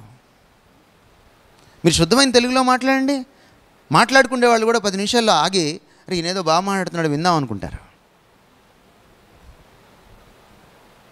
మీకు ఎందుకు భాష రావట్లేదు చెప్పనా నేను?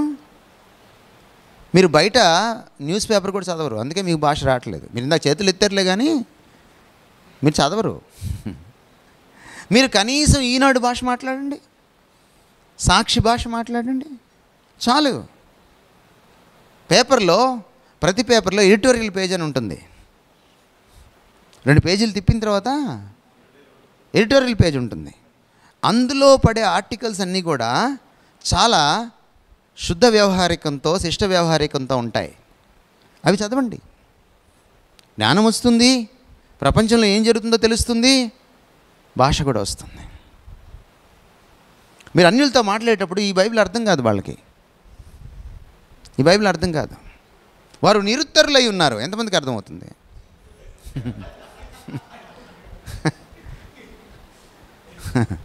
వారు సాకులు చెప్పలేకపోతున్నారు. ఇది వ్యవహారికం. థ్యాంక్ గాడ్ తెలుగు ప్రపంచంలో కూడా మనకి వ్యవహారిక బైబిల్స్ వచ్చాయి, వాడుక భాష బైబిల్స్ వచ్చాయి. పవిత్ర గ్రంథం వ్యాఖ్యానం సైతం ట్రాన్స్ వరల్డ్ రేడియో వాళ్ళది వచ్చింది, ఆరోగ్యమూర్తి గారు ట్రాన్స్లేట్ చేసింది వచ్చింది, బాబ్ క్రో గారు ట్రాన్స్లేట్ చేసింది వచ్చింది. మీ దగ్గర ఉన్నాయా? కాపీస్ ఉన్నాయా? దైవజనులు కదా, ఎంతమంది దగ్గర ఉంది పవిత్ర గ్రంథం వ్యాఖ్యానం సైతం? రోజు అందులో బైబిల్ చదవండి. అందులో బైబిల్ చదివితే మీకు తెలుగు వాళ్ళతో ఎలా మాట్లాడాలో తెలుస్తుంది.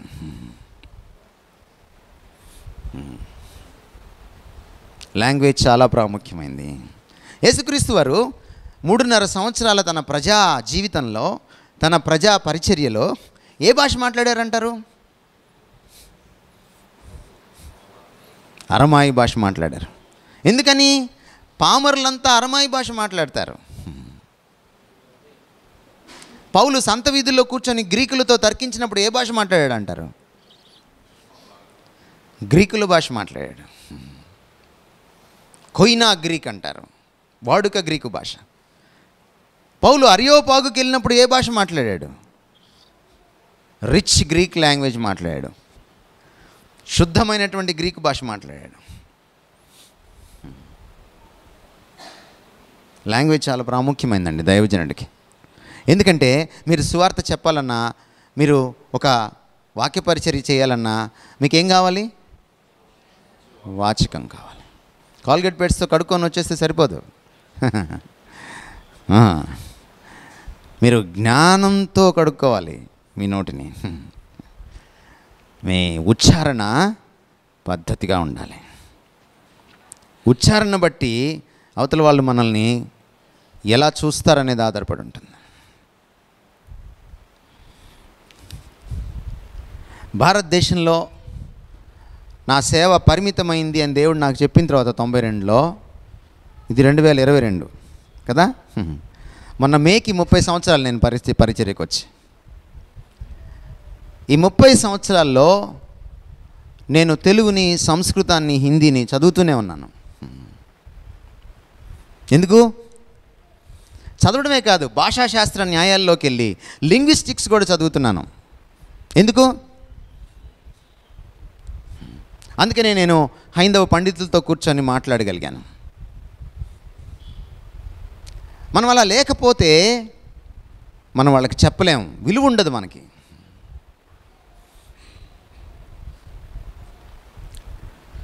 A man of God must be a man of dependence.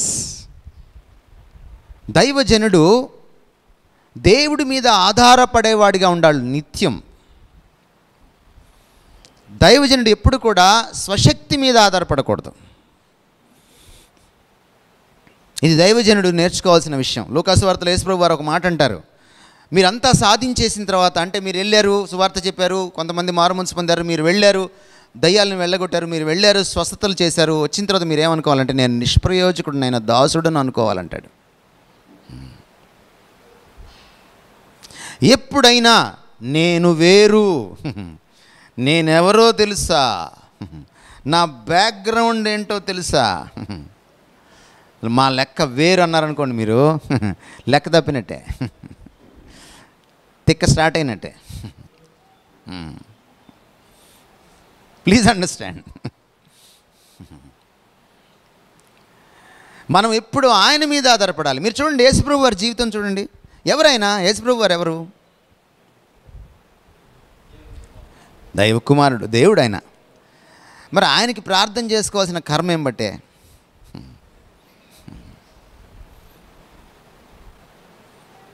Hebrew గ్రంథకర్త రాస్తూ ఆయన కుమారుడై ఉండి, చాలా అండర్లైన్ చేసుకోవాల్సిన మాట ఆయన. ఇప్పుడు మనం ఏం చేయాలి? మనం మనుషులమై ఉండి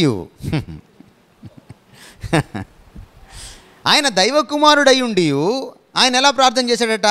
కన్నీళ్లతో, యాచనలతో, మహారోదనముతో కదా. మరి మనం మనుషులమై ఉండి ఏమీ ప్రార్థన చేయక అప్పుడప్పుడు ప్రార్థన చేసుకుంటూ, పైన ప్రార్థన చేసుకుంటూ సాధ్యమేనా? యేసుక్రీస్తు వారు ఈ లోకంలో జీవించినప్పుడు ఎందుకు ప్రార్థన చేశారంటే, ఆయన దేవుడు కాకుండా పోలేదు ఆయన శరీరధారిగా ఉన్నప్పుడు. కానీ తన దేవత్వాన్ని ఉపయోగించి మానవుడిగా జీవిస్తే మనకు ఆయన రక్షకుడుగా అర్హుడు కాలేడు. ఆయన కేవలం మానవుడిగా జీవించినప్పుడే, కేవలం మానవుడిగా శోధనలు జయించినప్పుడే, కేవలం మానవుడిగా పవిత్రంగా ఉన్నప్పుడే, కేవలం మానవుడిగా ఆయన నిలబడ్డప్పుడే ఆయన మానవుల పక్షాన సిలువలో చనిపోవడానికి అర్హుడు అవుతాడు, ప్రతినిధి అవుతాడు. ఆయన తాను మానవుడిగా జీవించడానికి తన దేవత్వాన్ని వాడుకోకూడదు. ఆయన ఎదుటివాడిని స్వస్థపరచడానికి దేవత్వాన్ని వాడచ్చు. ఆయన రాళ్లను, ఆయన 5 రొట్టెలను 2 చేపల్ని 5,000 మందికి పంచిపెట్టడానికి దేవత్వాన్ని వాడచ్చు.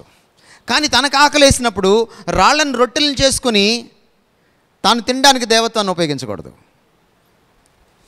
అపవాది యొక్క శోధన యొక్క లోతు అదే. నువ్వు ఒక మాట చెప్తే అవి రొట్టెలు అయిపోతాయి, తినేసేయచ్చు కదా. ఎందుకంటే ఆయనకి ఉపవాసం అయిపోయింది ఆ సమయానికి. గమనించండి, ఆయన ఉపవాసం మధ్యలో తినమని అపవాది ఆయన శోధించట్లా, ఉపవాసం అయ్యాకనే శోధిస్తున్నాడు. కానీ వాడి శోధన ఏంటంటే తిండి గురించి కాదు, నీ దేవత్వాన్ని నీ మానవత్వం కోసం వినియోగించు, అయిపోయింది ఇంకా ఆయన పని. అందుకనే దేవుడై ఉండి దేవుడు కానట్టు జీవించాడు కనుక, కేవలం మానవుడిగా జీవించాడు కనుక, మీ స్థితిలోకి నా స్థితిలోకి ఒదిగిపోయాడు కనుక, మన ప్రతి బలహీనతల గుండా వెళ్ళాడు కనుక ఆయన మనలాగా ప్రార్థన చేశాడు. కానీ ఆయనలాగా మనం ప్రార్థన చేయలేకపోతున్నాం, అదే ప్రాబ్లం. This is dependence. ప్రార్థన అంటే దేవుడి సన్నిధికి వెళ్ళి చేతగాడినోన్నయ్యా అని ఒప్పుకోవడం. నువ్వు లేకపోతే చెయ్యలేను, నోరు కూడా పెగలదు నాకు. నేను సువార్త చెప్పలేను, నేను చర్చ్ నడపలేను, నేను ఏమీ చేయలేను ప్రభువా నువ్వు లేకపోతే. Without you I'm nothing. Yesu ప్రభు అన్నాడు 15వ అధ్యాయం యోహాను సువార్తలో, నాకు వేరై ఉండి మీరేమీ చేయలేరు. మీరు ఏదైనా చేయగలిగితే మనల్ని బలపరచు అని యందు క్రీస్తు యేసునందే మనం సమస్తము చేయగలం. ఇది సత్యమని మీరు ఎరిగితే మీరు ఎలా ఉండాలి? దైవజనులు డిపెండ్ అవుతూ ఉండాలి. ఉదయం లేచిన దగ్గర నుంచి ఆయన మీద డిపెండ్ అవ్వాలి. డిపెండ్ అయ్యేవాడు ఎలా ఉంటాడు? ప్రార్థనాపూర్వకంగా ఉంటాడు. ప్రార్థన అంటే గొంతెమ్మ కోరికలు కోరడం కాదు. నేను చెప్పాను మీకు, ప్రార్థన అంటే చేతగానే ఉండని ఒప్పుకోవడం. ప్రార్థన అంటే దేవుని సర్వాధికారాన్ని దాని కిందకి మన తలను తీసుకొచ్చి పెట్టడం, ఆయన పీఠానికి తల వంచడం. ఎప్పుడైతే మనం డిపెండెంట్గా ఉంటామో దేవుడు మన పక్షాన ఉంటాడు. ఆయన అన్నాడు, నేను ఏశావుని ద్వేషించాను, యాకోబుని ప్రేమించాను. మీకు అర్థమైంది ఎందుకో? నిజానికి యాకోబు మోసగాడు, కానీ మీరు మోసాన్నే చూస్తారు. కానీ యాకోబు ఎలాంటి వాడంటే ఏశావు లాంటి వాడు కాదు. ఏశావు తన బాహుబలాన్ని నమ్ముకుంటాడు, ఆయన బాహుబలి. కానీ యాకోబు క్రీస్తు బలాన్ని నమ్ముకున్నవాడు, దేవుని బలాన్ని నమ్ముకున్నవాడు. నువ్వు ఆశీర్వదిస్తే తప్ప నేను నిన్ను వదలనని పెనుగులాడినవాడు. ఎందుకని యాకోబుకి తెలుసు దేవుడు లేకపోతే బతకలేడని. యాకోబుకున్నటువంటి సత్లక్షణం ఏంటంటే అతను దేవుడి మీద డిపెండ్ అయ్యే మనస్తత్వం అతనిది. దేవుడు ఏశావుని వాడుకోలేడు, ఎందుకంటే ఏశావు తన సొంత బలాన్ని నమ్ముకుంటాడు. అతడు ఎప్పుడు దేవుడి మీద ఆధారపడ్డాడు. తన బాహుబలంతో వేటాడతాడు, తన విలువిద్యతోటి వాటిల్లో ఆ విలువిద్యలో ఉన్నటువంటి మెలకువలతోటి వేటాడతాడు, తింటాడు. సో గమనించండి, దైవజనులు ఎప్పుడు కూడా దేవుడి మీద నిత్యము ఆధారపడేవారిగా ఉండాలి. దాని అర్థం మరో కోణంలోంచి చూస్తే మనం డబ్బు మీద ఆధారపడకూడదు, మనం మనుషుల మీద ఆధారపడకూడదు, మనం ఇతరుల పలుకుబడుల మీద ఆధారపడకూడదు, మనం ప్రభువు మీద ఆధారపడాలి. దైవజనుడు, man of God must be a man of convictions. Conviction అంటే అర్థం ఏంటంటేనండి, ఒక దానికి కట్టుబడి ఉండే తత్వం. మనం ఏ సిద్ధాంతాన్ని నమ్ముతామో దానికి కట్టుబడి ఉండే తత్వాన్ని కన్విక్షన్ అంటాం. ఇంగ్లీష్లో ఒక మంచి మాట ఉంది, faith is that which you hold to, but conviction is that which holds you. విశ్వాసం అంటే నువ్వు పట్టుకునేది విశ్వాసం, నిన్ను పట్టి ఉంచేది కన్విక్షన్. తెలుగులో మీరు ఆదర్శం అనుకోవచ్చు. పౌలుకి పేతురుకి ఒక దగ్గర గొడవ వచ్చింది, మీకు గుర్తుందా? గలతీ పత్రికలో. ఏమండి, ఒకసారి చదువుదామా గలతీ పత్రికలోకి వెళ్ళి. అయితే కేఫా అంతియోకియకు వచ్చినప్పుడు, చదవండి బ్రదర్.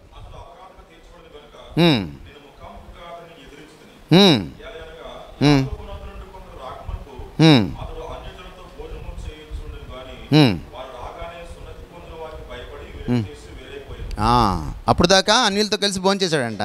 పాపం ఈయనకి పెద్ద ఫీలింగ్ లేదు.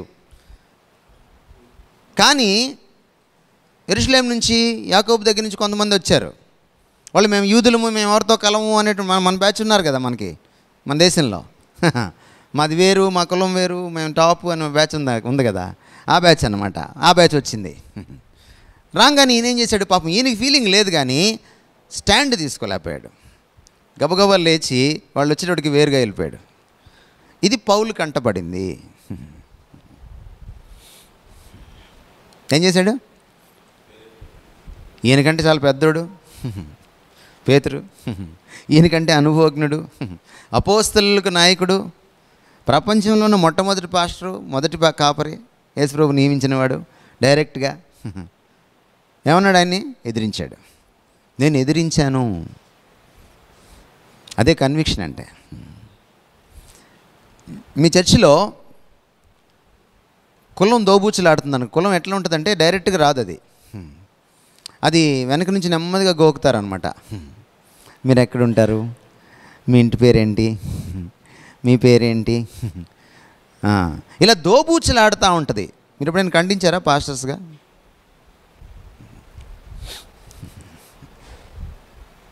నాకు లేదన్నా అంటారేమో, నీకెక్కడో లోపల అట్టడుగులో ఉండుంటుంది. అది దోబూచులాడుతున్నప్పుడు మీకు హాయిగా ఉంటుంది. ఖండించారా? మీరు పెళ్ళిళ్ళలో ఇన్వాల్వ్ అవుతుంటారు, నిశ్చితార్థాల్లో ఇన్వాల్వ్ అవుతుంటారు. అక్కడ ఇలాంటివి చాలా కట్నాలు, కానుకలు, అన్య సాంప్రదాయాలు, విగ్రహార్పితమైనవి చాలా, విగ్రహం లేకుండానే దోబూచులాడుతూ ఉంటాయి. ఒక ఒక్క తగ్గకూడదు, ఒక జాకెట్ పీస్ తగ్గకూడదు, ఒక తమలపాకు తగ్గకూడదు. ఎప్పుడైనా ఖండించారా?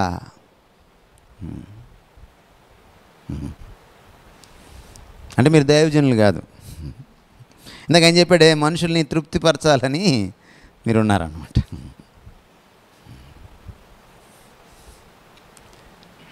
తెగిపోయినా సరే సత్యం కోసం నిలబడడం కన్విక్షన్ అంటే.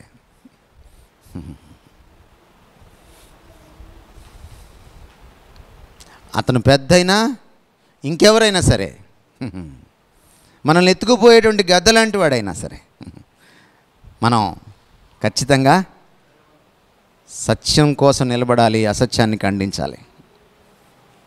అప్పుడే దైవజనుడు సత్యవంతుడిగా నిలబడతాడు. ఎందుకంటే మీరు ఎవరి పక్షాన్ని నిలబడ్డారంటే అసలు సిసలైన సత్యమూర్తికి రిప్రజెంటేటివ్స్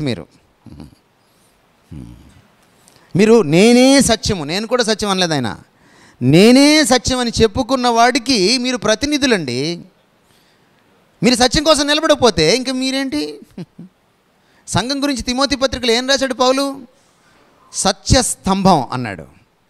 స్తంభం ఏం చేస్తా? ఆ స్తంభాన్ని తీసేయండి, ఆ స్తంభాన్ని పగలగొట్టండి. మధ్యాహ్నం భోజనం అయిన తర్వాత ఏమవుతుంది? ఆ స్తంభం తీసేస్తే మొత్తం కూలిపోతుంది.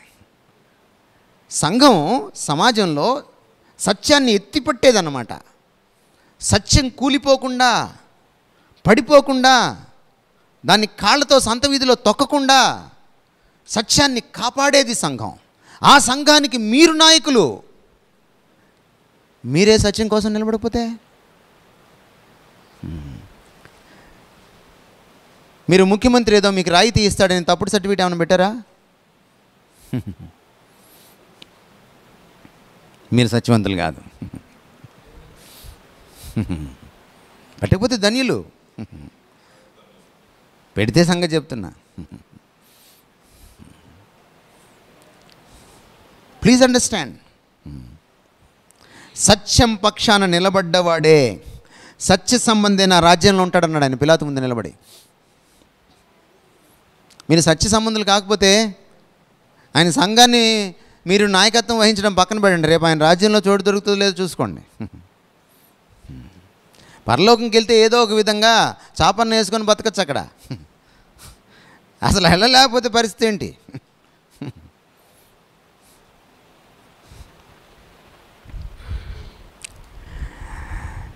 A man of God must be a man of accountability.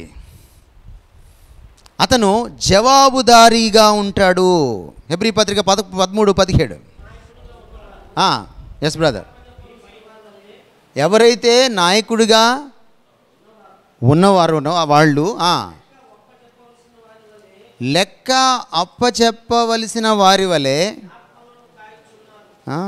మీ ఆత్మలను కాయచున్నారు. మీరు ఎలా కాయాలట ఆత్మల్ని? ఎవరికి? మీ సంఘంలో వాళ్ళకి కాదు, దేవుడికి లెక్క చెప్పాలి కదా అంటూ పరిచర్య చేయాలి మీరు.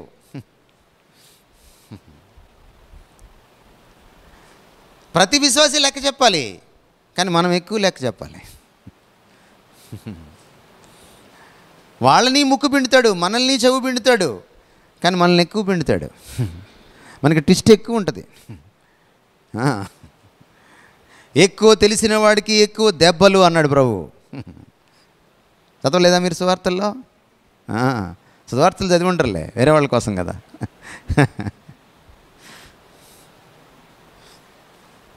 దైవజనులారా జాగ్రత్త. You must give an account. ఒక రోజున జవాబు చెప్పాలి, లెక్క అప్పచెప్పాలి. ఎవ్రీథింగ్ చూస్తాడు ఆయన. ప్రజలు ఏం చూస్తారు? పాస్టర్ గారు నాకు ఎంతసేపు ప్రార్థన చేశారు, నేను పిలిస్తే ఇంటికి వచ్చారా లేదా, నాతో నవ్వుతూ పలకరించారా లేరా, ఇంతవరకే చూస్తారు ప్రజలు. దేవుడు ఏం చూస్తాడు? వాళ్ళ ఇంటికి ఎందుకు వెళ్ళావో కూడా చూస్తాడు. మొదటి వారంలో వెళ్ళావా, చివరి వారంలో వెళ్ళావా కూడా చూస్తాడు. అతన్ని నవ్వుతూ పలకరించినప్పుడు ఆ నవ్వు వెనక ఏముందో కూడా చూస్తాడు. లెక్క అప్పు చెప్పాలి. పాస్టర్లలో కూడా కులం ఉంది. ఉందా ఏమన్నా? కంప ఏమన్నా కొడుతుందా చూసుకోండి. అప్పుడప్పుడు ఇంట్లో వాసన వస్తుంటుంది, మనకు తెలియదు ఎక్కడ అని మొత్తం ఎతికేస్తూ ఉంటాం. ఎక్కడో బలి చచ్చి ఉంటుంది. కులం కూడా అలాంటిదే. ఎక్కడ చచ్చిందో చూడండి, తీసేయండి, వెతకండి. గుండె లోతుల్లోకి వెళ్ళి వెతకండి. మీకు వెతకడం చేత కాకపోతే దావీదులాగా, అయ్యా నాలో ఆయాస్కరమైన మార్గం ఉందేమో ఒకసారి పరిశోధించి చూడు, నన్ను కడుగుమని అడగండి. You must be clean enough to be fit to be in the ministry of God. దేవుని పరిచర్యలో ఉండడానికి మీరు పరిపూర్ణంగా శుద్ధంగా ఉండాలి. లోక సంబంధమైన ఏ దుర్వాసన మీలో ఉండకూడదు. అప్పుడే లెక్క కరెక్ట్గా చెప్పగలుగుతాం. ఫ్రమ్ విదిన్ శుద్ధంగా ఉండాలి. ఆంతర్యంలో శుద్ధంగా ఉండి పరిచర్య చేయాలి. అంతఃకరణ శుద్ధిగా. ఓ మంత్రి ప్రమాణం స్వీకారం చేసినప్పుడు కంటే గొప్పగా. మంత్రులకి అంతఃకరణ శుద్ధిగా ఎలా ఉండాలో ఎలా పనిచేయాలో తెలియదు. ఇప్పుడు వచ్చే మంత్రులకి అసలు దాన్ని ఎలా పలకాలో కూడా తెలియదు. A man of God must be a man of sacrifice. త్యాగపూరితంగా ఉండాలి మీరు. యోహాను సువార్త 10వ అధ్యాయం 10 నుంచి చదవండి.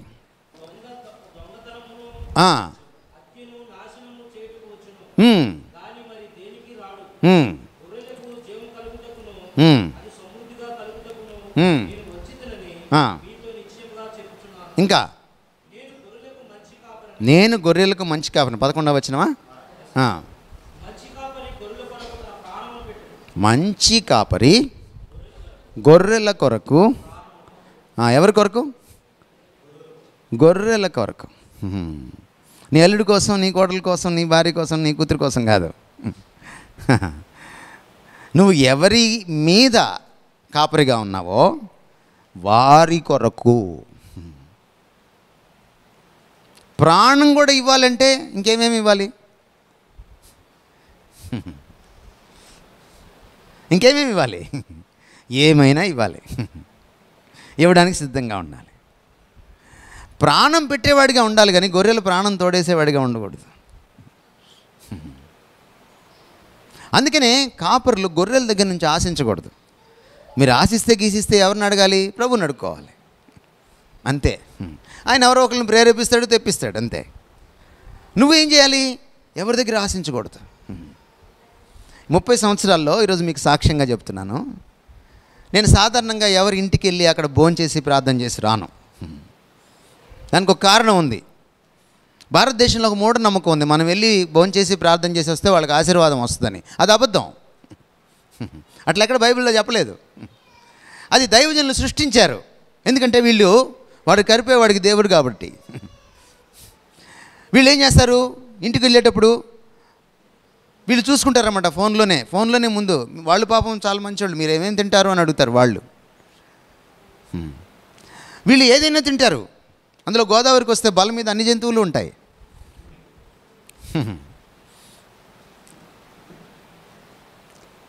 సో నీకున్నటువంటి భోజన ప్రియత్వాన్ని నువ్వు తీర్చుకోవడానికి నువ్వు వెళ్తున్నావా? లేక వాళ్ళకున్న మూఢనమ్మకం, అయ్యగారు మా ఇంటికి వస్తే ఏదో అయిపోతుంది మాకు. అయ్యగారికి కవర్ ఇవ్వలేదనుకోండి, అయ్యగారు ప్రార్థన చేసిన దేవుడి దగ్గరికి వెళ్దట.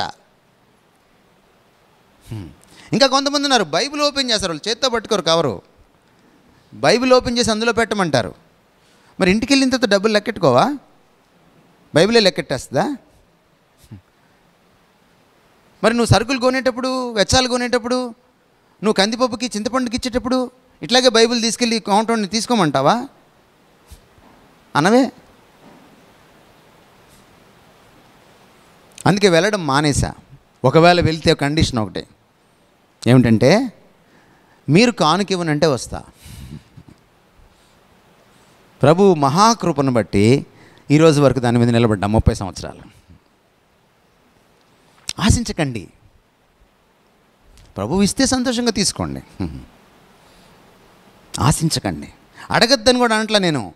అడగడం కంటే మించింది ఇది. ఆశించద్దంటే అడగకూడదనే కదా అర్థం. అసలు ఆశ కూడా మీకు ఉండకూడదు. పదాజ్ఞలో ఒక మాట ఉంది, మీ పొరుగు వాడి దేన్ని కూడా నువ్వు దైవజనుడికి అప్లై అవుద్దా లేదా? ఏం బ్రదర్, కారు చాలా బాగుంది, చాలా బాగుంది కారు. ఆశించకూడదు. పాపం కొంతమంది ఉదార స్వభావాలు ఉంటారు. అన్నా మీరు తీసేసుకోండి అన్నా, పర్లేదన్నా అంటారనమాట. అక్కడ కూకట్పల్లిలో ఒక సంఘం ఉంది హైదరాబాద్లో. ఆయన BMW కారు కొని ఆయన లక్కీ డిప్ పెట్టాడు. లక్కీ డిప్ చర్చిలో లాటరీ వేయచ్చా? పోనీ ఈయన కొన్నాడా BMW కారు? ఈయన కొనలేదు, ఎవరో వేరే ఆయన కొనిచ్చాడు ఈయనకి ఆయన డబ్బులతోటి. ఒకవేళ ఈయన కొన్నా వాళ్ళందరూ ఇచ్చిన డబ్బులతోటే కొంటాడు కదా. సరే, ఒక ఆయనకు వచ్చింది అది లక్కీ డిప్లో. ఆయన ఇంకెంత అమాయకుడో చూడండి. ఈయన అదృష్టవంతుడే కదా, అమాయకుడు కూడా అనమాట. నేనేం చేసుకుంటానన్నా BMW నాకు వచ్చింది, BMW లేవు నా దగ్గర, BMW నాకెందుకు అని ఈ అమాయకుడు ఏం చేశాడు, మీరే తీసుకోండి అన్నా, చూడండి ఎంత బాగుందో.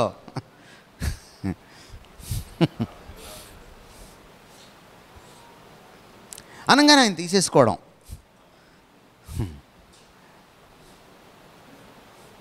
కొంతమంది దైవజనులు ఉంటారు, ఎంత అందంగా అడుక్కుంటారంటే, ఇదిగోండి నా వాచ్ తీసి, ఇదిగో ఈ వాచ్ ఎంత అనుకున్నారు, ఇది ₹1,00,000 ఈ వాచ్ వేసేస్తున్నాను దేవుని హుండీలో అంటే వాళ్ళందరూ ఒలి చేసేసేయాలన్నమాట. మాదిరి చూపించడం అంటే అదన్నమాట.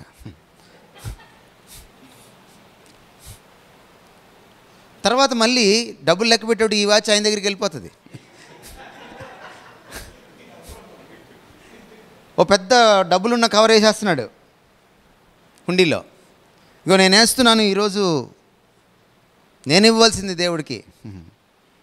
ఎవరికి తెలుసు నువ్వు తర్వాత తీసుకోవని? నువ్వు 10% వేసి 200% తీసుకోవని ఎవరికి తెలుసు? ఆశించింది అది అంటున్నాను నేను. మీరు ఆశిస్తే ఏమైనా ప్రభు దగ్గర నుంచి ఆశించండి, అంతే. మీరు త్యాగం చేసే స్థాయికి ఎదగాలి. ఎస్, మనం 10వ వచనంలో లాగా దొంగలం కాకపోవచ్చు, దొంగతనం చేయకపోవచ్చు మనం, కానీ మనం త్యాగం చేసే స్థాయికి ఎదిగామా? దోచుకునే స్థాయిలో మనం లేకపోవచ్చు, కానీ త్యాగం చేసే స్థాయిలో ఉన్నామా? ఆశించని స్థాయిలో ఉన్నామా? దైవజనులంగా ఆ purity మనకుందా?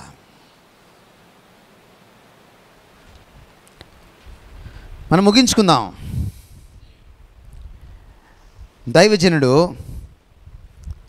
Man of God must be a man of humility. దైవజనుడికి ఉండవలసినటువంటి ఒక ఆభరణం ఏమిటంటే, ఒక అలంకారం ఏమిటంటే వినమ్రత. మీ ముఖంలో, మీ శరీర భాషలో, మీరు కూర్చుండే తీరులో కూడా మీ వినమ్రత తెలిసిపోద్దండి. మీరు ఒప్పుకోండి ఒప్పుకోకపోండి, ఇది సత్యం. మీరు ఇక్కడ ప్రసంగం వింటుంటారు కదా, మేము లెక్చరర్స్, నా క్లాసులో 120 మంది కూర్చుంటారు. ప్రతి ఒక్కడి ఫేస్ చదువుతాం మేము. నేను పాస్టర్ని కాదు, నేను టీచర్ని. పాస్టర్ని మీరు మోసం చేయొచ్చు, టీచర్ని చేయలేరు.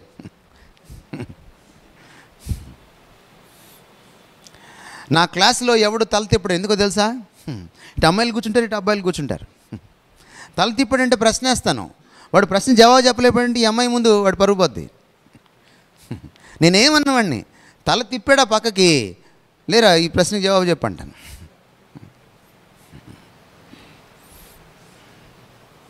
తల తిప్పకుండా వినాలి పాఠం. మనం కూర్చుండే తీరు చెప్పేస్తుంది మనం ఎంత వినమ్రులమో. కొన్నిసార్లు నటిస్తాం మనం. ఒక కుర్రాడికి ఎంత చెప్పినా వినట్లేదంట క్లాస్లో, ఎలిమెంటరీ స్కూల్లో. వాడిని చూస్తే టీచర్కి మండిపోతుంది, ఈమె ఈగో దెబ్బతింటుంది. వాడిని అంది, stand up on the bench అనింది. బెంచ్ మీద ఎక్కువ నిలబడు అని. మన టీచర్లు ఎలాంటి చక్కటి వేస్తారో మీకు తెలుసు కదా, గోడ కుర్చీలు వేయించడము ఇలాంటివి చేస్తుంటారు మన వాళ్ళు. ఇంకెక్కడ ప్రపంచంలో ఎక్కడ ఉండవు ఇలాంటి శిక్షలో. Stand up on the bench అనింది. అంటే వాడు లేచి బెంచ్ ఎక్కాలి, పాపం ఎక్కట్లేదు వాడు. ఈమెకి ఇంకా ఈగో దెబ్బతినిపోతుంది. ఎక్కురా అంది, వాడేం మాట్లాడట్లేదు. ఇవిడెళ్ళి వాడిని గట్టిగా వాడిని ఎత్తి ఆ బెంచ్ మీద కుదేసింది. వదిలేసిన తర్వాత వాడు ఇంకా నవ్వుతూనే ఉన్నాడు. ఈమెకింకా మండిపోయింది. ఏమి రా, ఎందుకు నవ్వుతున్నావు? వాడేం మాట్లాడలేదు. ఈసారి దగ్గరికి వెళ్ళింది, గదమాయించింది. అప్పుడు చెప్పాడు వాడు, మేడం మీరు నన్ను బెంచ్ మీద నిలబెట్టారు కానీ లోపల కూర్చొనే ఉన్నాను అన్నాడు. లోపల కూర్చొనే ఉన్నానండి. బలవంతంగా విధేయత, బలవంతంగా వినమ్రత రాదు. మనం నటించడంలో సిద్ధహస్తులం. మనము వినయ వినమ్రతలు చూపడంలో మనం మహానటులం. కానీ దేవుడు ఏం చూస్తాడు? ఇది చూస్తాడు. దైవజనుడికి అతని ఈగో సిలువలో చచ్చిపోవాలి. సిలువలో చచ్చిపోవాలి. సిలువలో మనకి కొత్త ఈగోస్ ఇచ్చాడు దేవుడు. నా గత నేను చచ్చిపోతే నా క్రొత్త నేను పునరుద్ధానం చెందింది సిలువలో. ఇక జీవించేవాడును నేను కాను, క్రీస్తనే నేను. కొత్త ఈగో ఇది. క్రీస్తు దగ్గర ఎంత ఉంది వినమ్రత? ముఖం మీద గుడ్డేసి, గుద్ది, ఎవరో చెప్పు, ఉమ్మి వేసి, దిగు చూద్దాం అని గేలి చేసి, నువ్వు రాజు అన్నావు కదా, ఇదిగో నీకు వజ్ర కిరీటాలు ఇవ్వట్లేదు, ముళ్ళ కిరీటం ఇస్తున్నావు. ఎంతుంది వినమ్రత ఆయన దగ్గర? ఈ లోకంలో ఉన్నటువంటి పెద్ద కులాల పాస్టర్లు అందరినీ ఒక పక్కన నిలబెట్టండి. పెద్ద కులాల పాస్టర్లు, బ్రాహ్మణ జాతి నుంచి వచ్చిన వాళ్ళు, ఆ జాతి ఈ జాతి నుంచి వచ్చిన వాళ్ళు, కార్లు వెనక ప్రింట్ చేసుకునే జాతి నుంచి వచ్చిన వాళ్ళు నిలబెట్టండి ఒక పక్కన. ఇంకో పక్కన యేసుప్రభుని పౌల్ని నిలబెట్టండి. మీ అర్హతలు ఏమైనా సరిపోతాయి వాళ్ళకి? మరి వాళ్ళకి వినమ్రత ఉంటే మీకు ఎందుకు లేదు? ఈ దేశంలో, ఈ ప్రపంచంలో పిహెచ్డీలు చేసిన వాళ్ళని పక్కన నిలబెట్టండి. థియాలజీ చేసి వచ్చిన వాళ్ళని ఇక్కడ నిలబెట్టండి. యేసుప్రభుని అక్కడ నిలబెట్టండి. సొలొమోను కంటే జ్ఞాని ఇక్కడ ఉన్నాడు అన్నాడు ఆయన. ఆయన స్థాయికి రాగలరా? మరి ఆయనకి లేని వినమ్రత మీకెందుకు రాదు?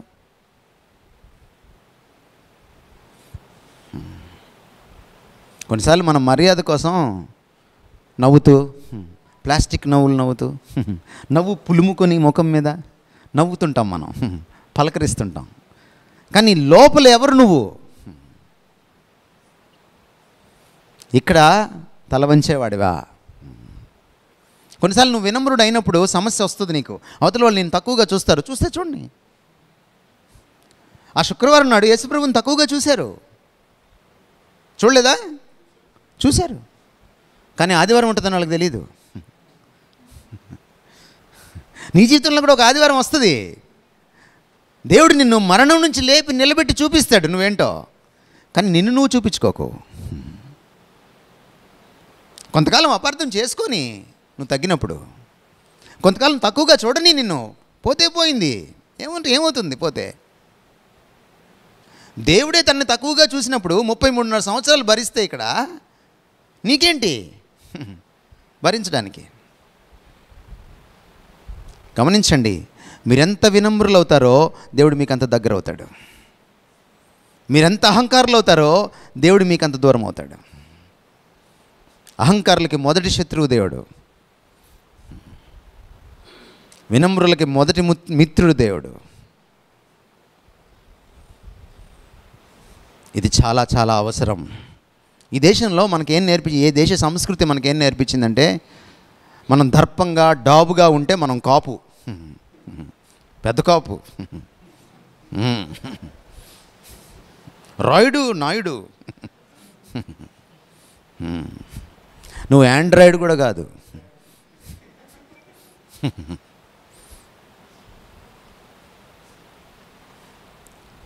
చుట్టూ 10 మంది మనతో ఉంటే మనం టాపు. ఎందుకు బౌన్సర్లు పెట్టుకుంటున్నారు? క్రైస్తవ పాస్టర్లు, ప్రీచర్లు బౌన్సర్లు చుట్టూ ఎందుకు పెట్టుకుంటున్నారు? కారణం ఏంటంటే నాకంత లేదయ్యా, వీళ్ళుంటేనే నువ్వు నన్ను గౌరవిస్తావు. అప్పుడప్పుడు అడ్వర్టైజ్మెంట్ వస్తూ ఉంటుంది. వీడు గబగబా పక్కింట్లోంచి వస్తాడు. వీడి దగ్గర ఏమో చిన్న స్కూటీ ఉంటుంది, వాడి దగ్గర ఏమో పెద్ద పల్సర్ బైక్ ఉంటుంది, అమ్మాయి ఏమో వాడి బైక్ ఎక్కేస్తుంది. పాపం వీడు కూడా పల్సర్ బైక్ కొనుక్కోవాలనుకుంటాడు పిచ్చివాడు. ఆమె మనిషిని చూసి ఎక్కలేదు బైకు, బైక్ని చూసి ఎక్కిందామా. బైక్ తీసేస్తే మళ్ళీ వాడికి విడాకులే.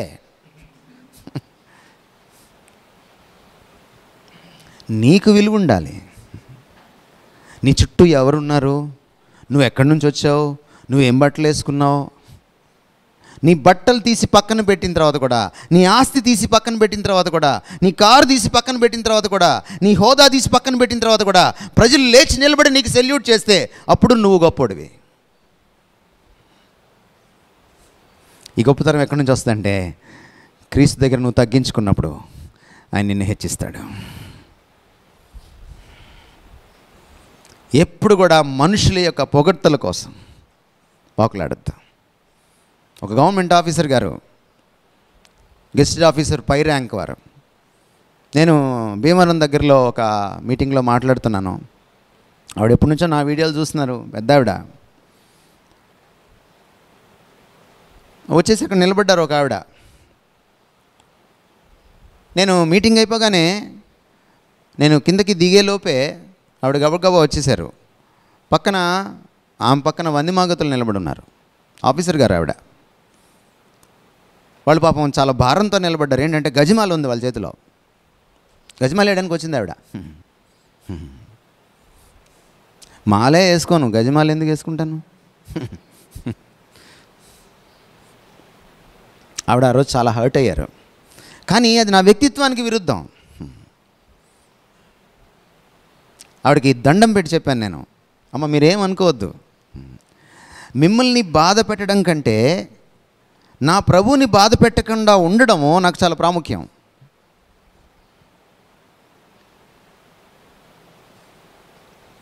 Please understand.